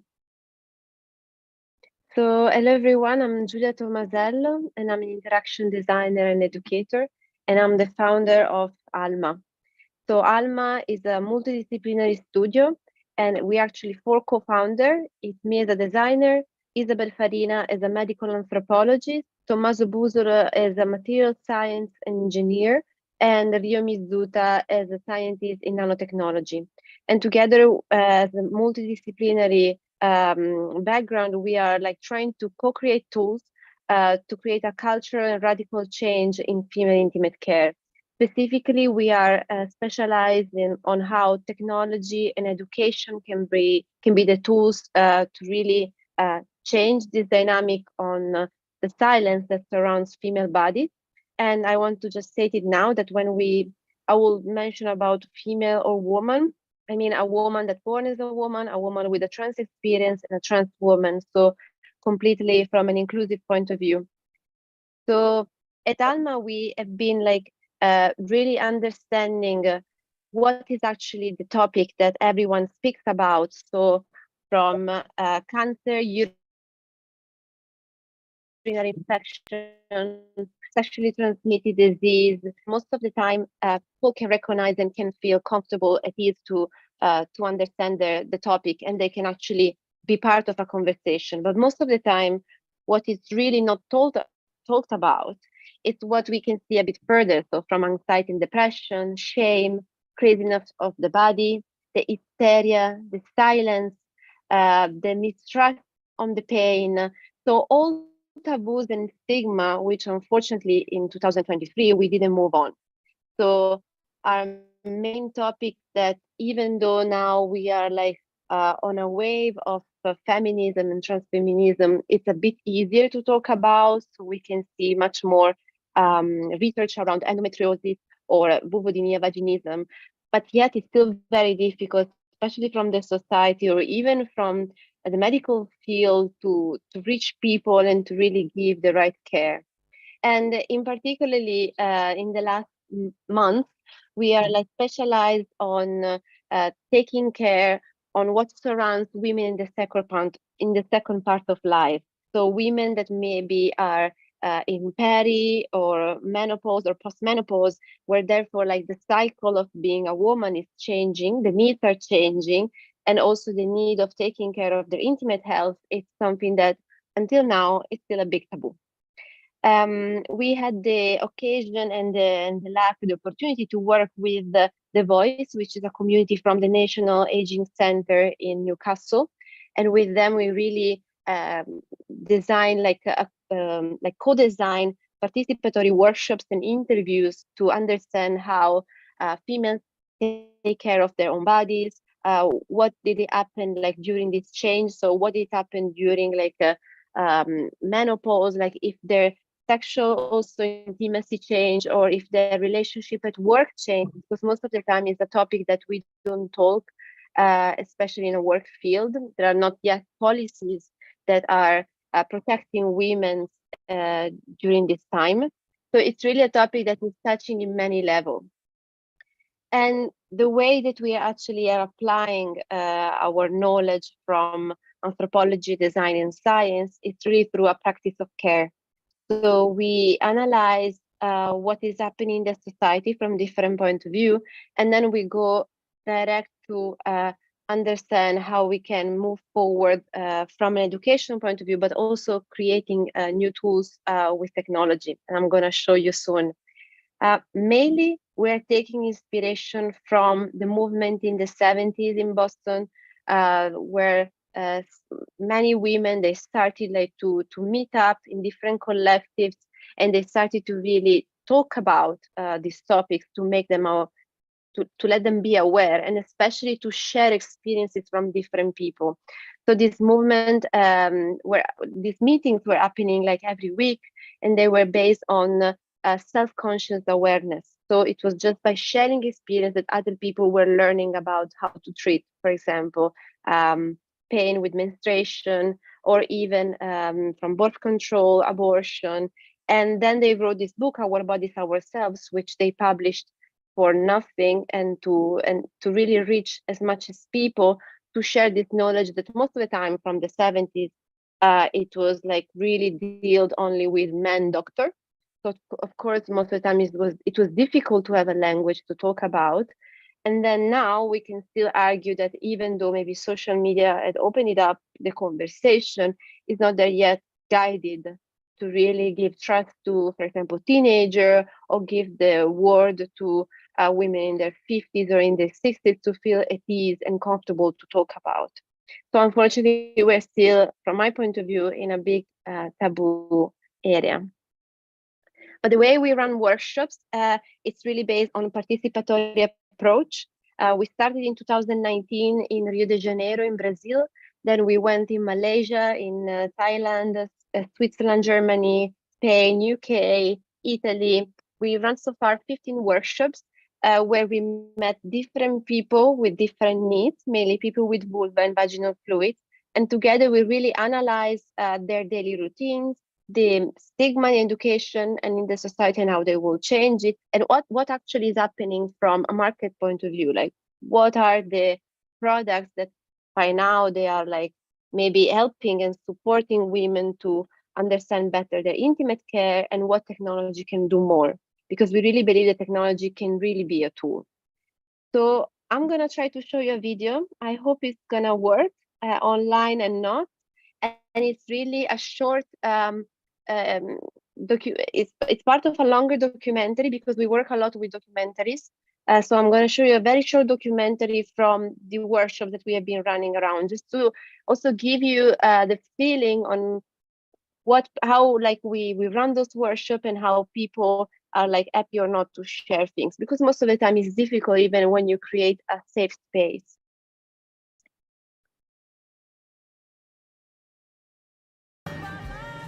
What is about Thai is still very basic. An opportunity to help young women learn how to listen to their bodies. I certainly didn't learn it. I've learned it as I got older. So instead of the pains and the change in the body being something we resist, it's more that we embrace it. So my breast is hurting. So that's normal, you know, and just allow that to. But I do have the concern. Like as it is, if it's stored somewhere safe and it's only used for research purposes, it's fine. This is very cultured. Within the hospital community, is there any women speaking out against it right now? Of course, Yes. they have. It's very difficult because it's cultured. So as you probably noticed in this very short caption of the documentary, even if we move from Rio de Janeiro to Thailand to Europe, like the taboo is there. Like there is like a very huge taboo that is surrounding like all of us. And what is different, of course, is the culture, the religion that then is like either upgrading the taboo or a bit, or hiding it more, or spirits are coming through. But it was very interesting to then understand how to like really building up these different layers and the complexity on the taboo surrounding like female worldwide. So what we've been working on since 2018 from a technological point of view is a sensor that is able to monitor vaginal fluid, in specific to monitor the pH and the microbiome of vaginal fluid. Why? Because pH and microbiome are the biomarkers that actually we can use to recognize if a vaginal infection is coming. With vaginal infection, I mean candida or bacterial infection, which most of the time for women are very difficult to understand the difference. So most of the time you feel itchy, you feel with bad smell, you feel something is definitely wrong even during intercourse, but you don't have words because nobody told us first how to recognize different infection, even from urinary infection, and second, to be able to talk about, so to have words to actually speak up and say the difficulties that maybe is happening in that moment. And since in the society we already are using maybe Fitbit, so smartwatch, and we have maybe other type of accessories that are helping us to sense and monitor different biomarkers like heartbeat, glucose, steps. What if one day technology can even monitor something that at this stage is taboo, but at this stage it's also like a fluid, like vaginal fluid, that all women lose every day, depending on their cycle, depending if they're closer to ovulation, closer to menstruation, or post-ovulation. And it's really like a fluid that also in science has been completely ignored. So most of the time we find a lot of research on tears, on sweat. Vaginal fluid is always forgotten by chance. But vaginal fluid contains pH that is acidic. So when it's stable, it's 4.5. And if an infection is coming, it can either become basic, so very alkaline like pH 7, or it can stay very acidic like pH 2. And this is it's already like showing two different type of infection that if we will know, maybe we could already use like the changing color paper of pH and just measuring our vaginal fluid, we could already recognize what is happening, but it doesn't exist. So in 2019, we got funded by START, which is a huge center based in Linz, and they sponsor projects on technology, society, and design based. And specifically, we got this fund called Reframe, Rethinking Fashion, where we collaborated with Fraunhofer IZM, which is a research center in Berlin, specialized in electronic textiles. And we manage with EMPA as well, which is a technology research center in Switzerland, to develop a prototype, a wearable base that can be one day maybe a smart underwear to measure our fluids. So how it will work, there is a biosensor in the gusset of the underwear that is monitoring the fluid, and then it's sending a signal to the microprocessor, like a little computer, which then through an antenna is sending it through the phone, which maybe is telling you, hey, if you had some symptoms, like in a few days or now you don't feel well, it's because your pH is changing, your microbiome is less. And with microbiome, I mean the whole like family, for example, of lactobacillus, if it's a Caucasian Asian woman, or different type of microbiome if an Hispanic or Black woman. And it's really, again, a sort of knowledge that an awareness that I feel it should be in our in our education since we are teenager or even before, but unfortunately it's not like this. And this project was co-designed as well, so the whole part of the underwear, of the technology embedded in textile, which is something still, even though wearable technology exists since more than 30 years ago, we don't have it yet in our clothes, like we are not wearing yet a smart underwear or a smart glove, because it's still very difficult to assume that we can wash technology that is going to be comfortable for the everyday, and that is going to be also protected from a data point of view on what we are like monitoring and then sending over every time to the phone, because this is also another concern that most of the time companies, they hide under the carpet because it's much easier. But honestly, when we talk about healthcare, it's a topic that we should really mention. We are collaborating, so Tommaso and Rio, they're based at the University of Cambridge, specifically the Carnarian Lab, where we developed our first pH sensor in propylene like base, so in Kapton, in something plastic. And then at Fraunhofer IZM, we moved everything on textile. So specifically, we work with embroidery machine, and then we like use different techniques to develop the sensor that is monitoring this fluid. And the underwear that we developed, and you saw at the beginning, it's a prototype that works in a lab, but doesn't work yet with vaginal fluids. And if I'm wearing it, for example, right now. So it's again like a speculative object that at the same time is helping us to talk about this topic. And for example, me now telling you that maybe, yes, there should be one day technology supporting us in this knowledge. Just recently, we won another funding from STARS, which is called Stress Cross Fertilization. And we are going to start a new project called Alma Toolkit. It's not that the sensor we are putting it in like we are putting away the sensor, but at the moment, because the whole society first is maybe not ready to wear technology, and it's not maybe, I mean, we have been testing it in workshops. People are ready to wear technology, but the market is not yet ready to have technology that is washable for the everyday. So we are now moving towards a more low-tech solution, which can really have a much bigger impact, we hope, and that can create much more knowledge.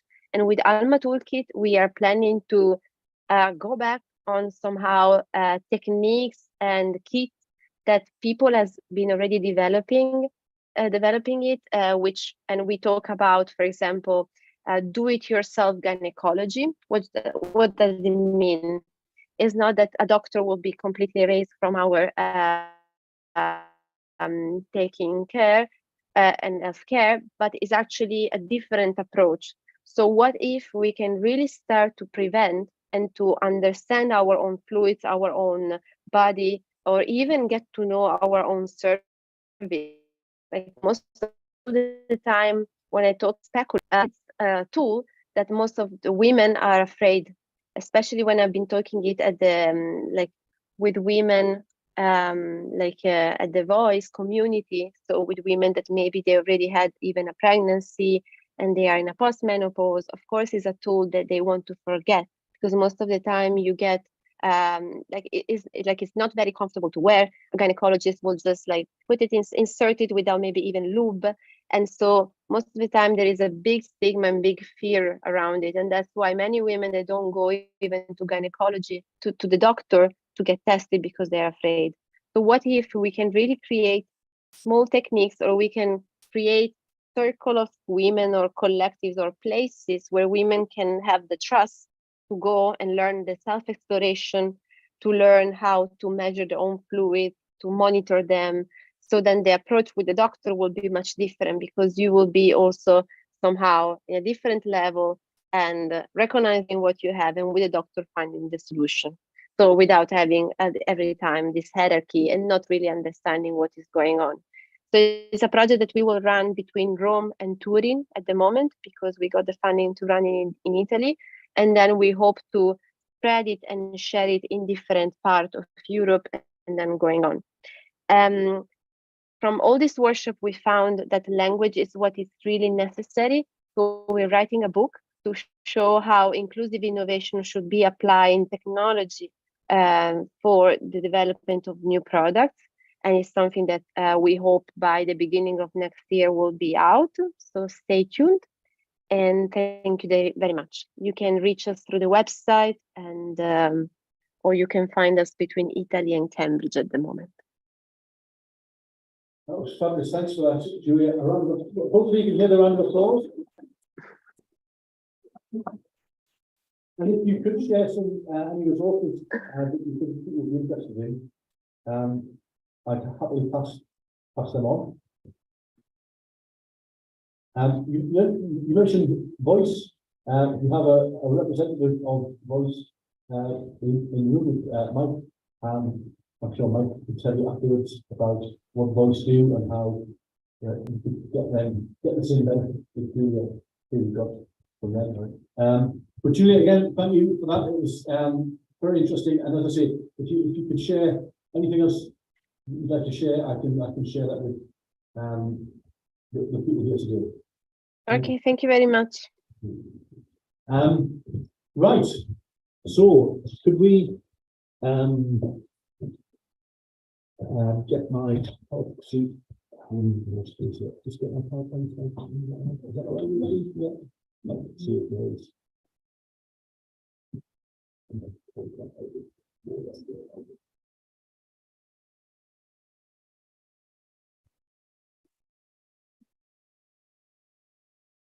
There we are. Right, we now have. Well, first of all, is that good? You all ready to do? So we kind of did that thing I said at the beginning. So a few times for everyone who's shared their knowledge this morning. We've now got a couple of people who just want to very quickly, in 2 minutes, tell us something about who they are and what they do. First, we've got Adam, who has a special dispensation to show some time. So those of you who want to do a pitch next time, don't think you will get a special.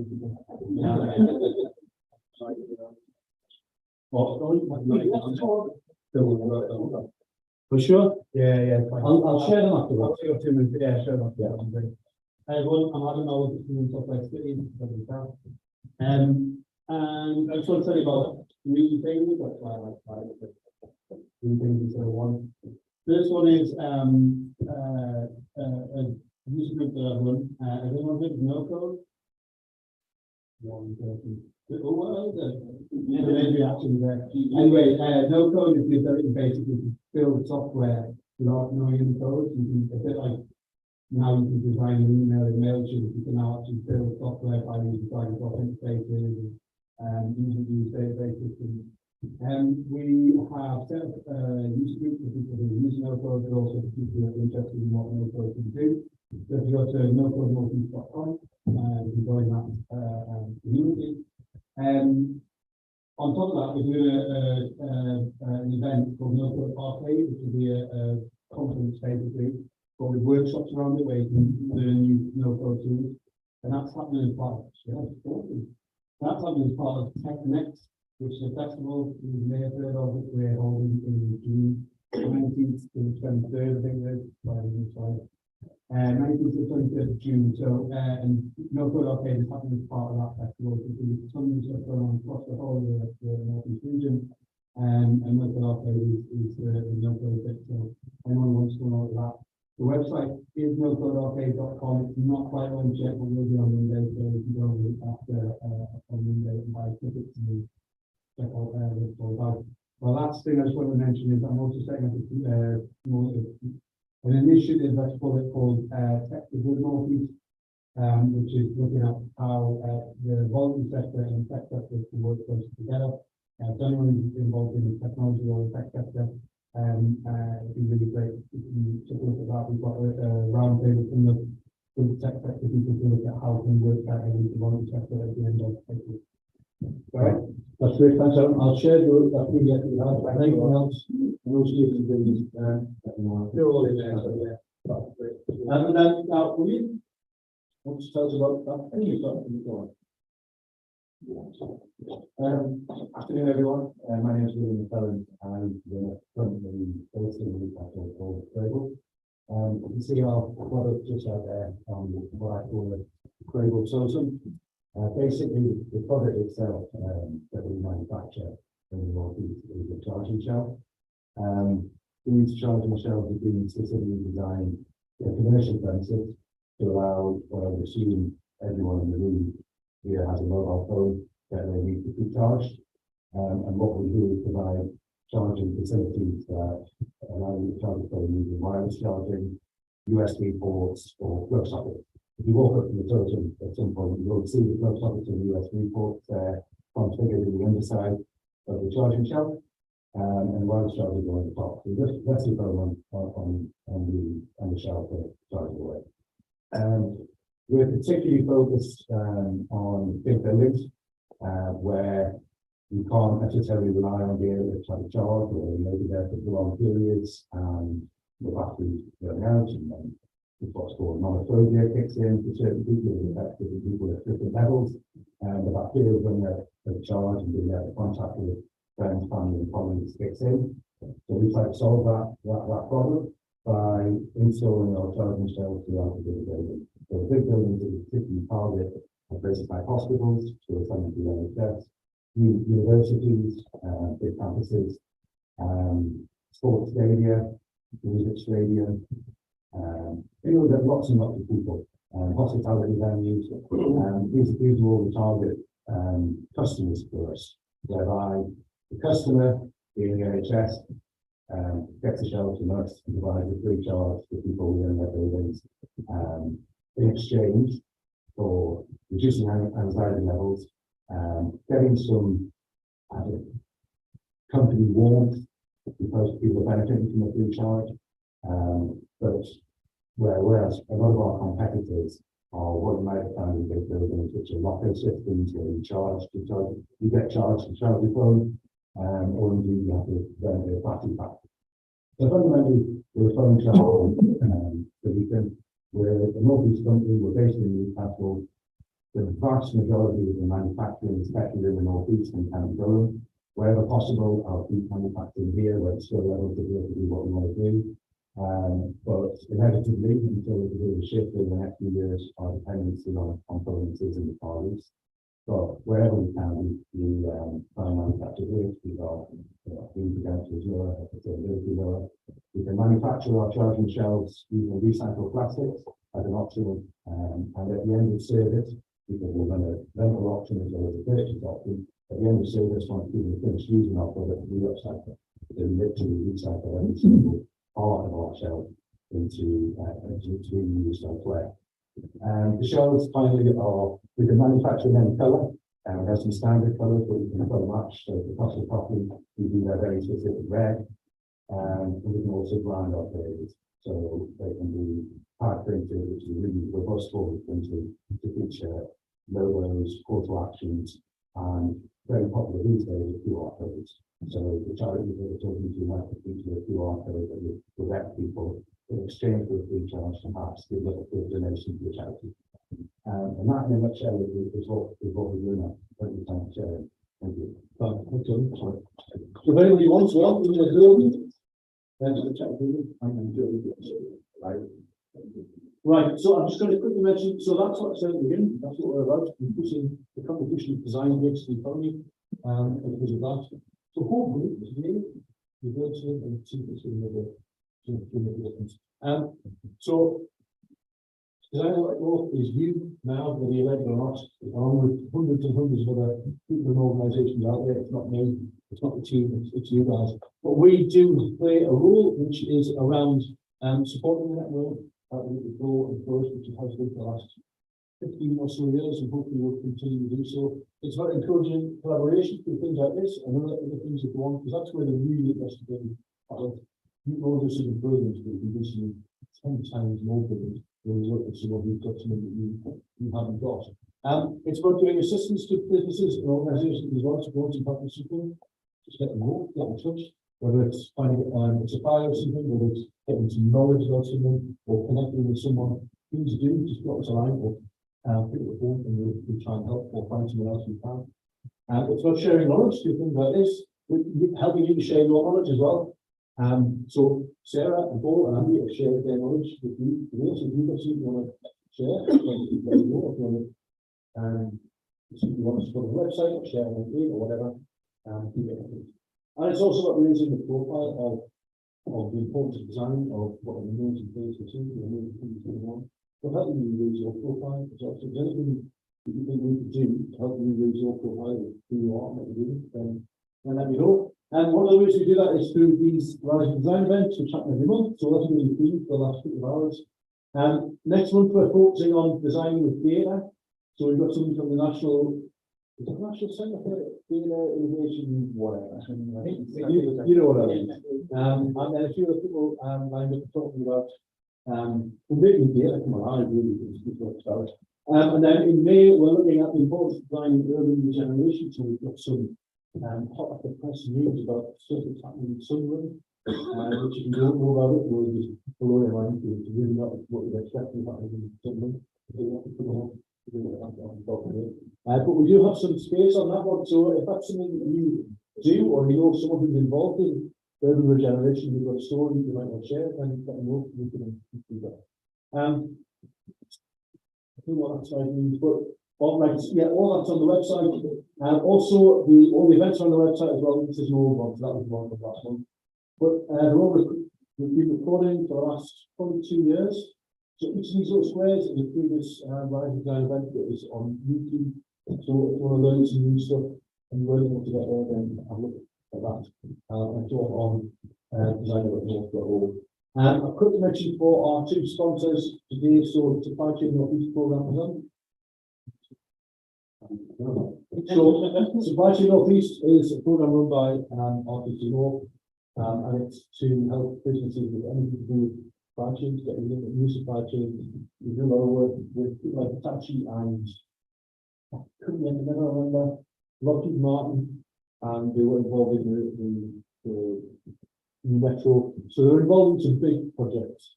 So anything like that, you can get some support from them. The other thing I want to mention is the it's not called that anymore, but never mind. The UK Edge program, which is support for I can tell Patrick is watching very thing. Is he going to mention me again? I am doing. So it's support for any individual business, up to 500 employees across the north.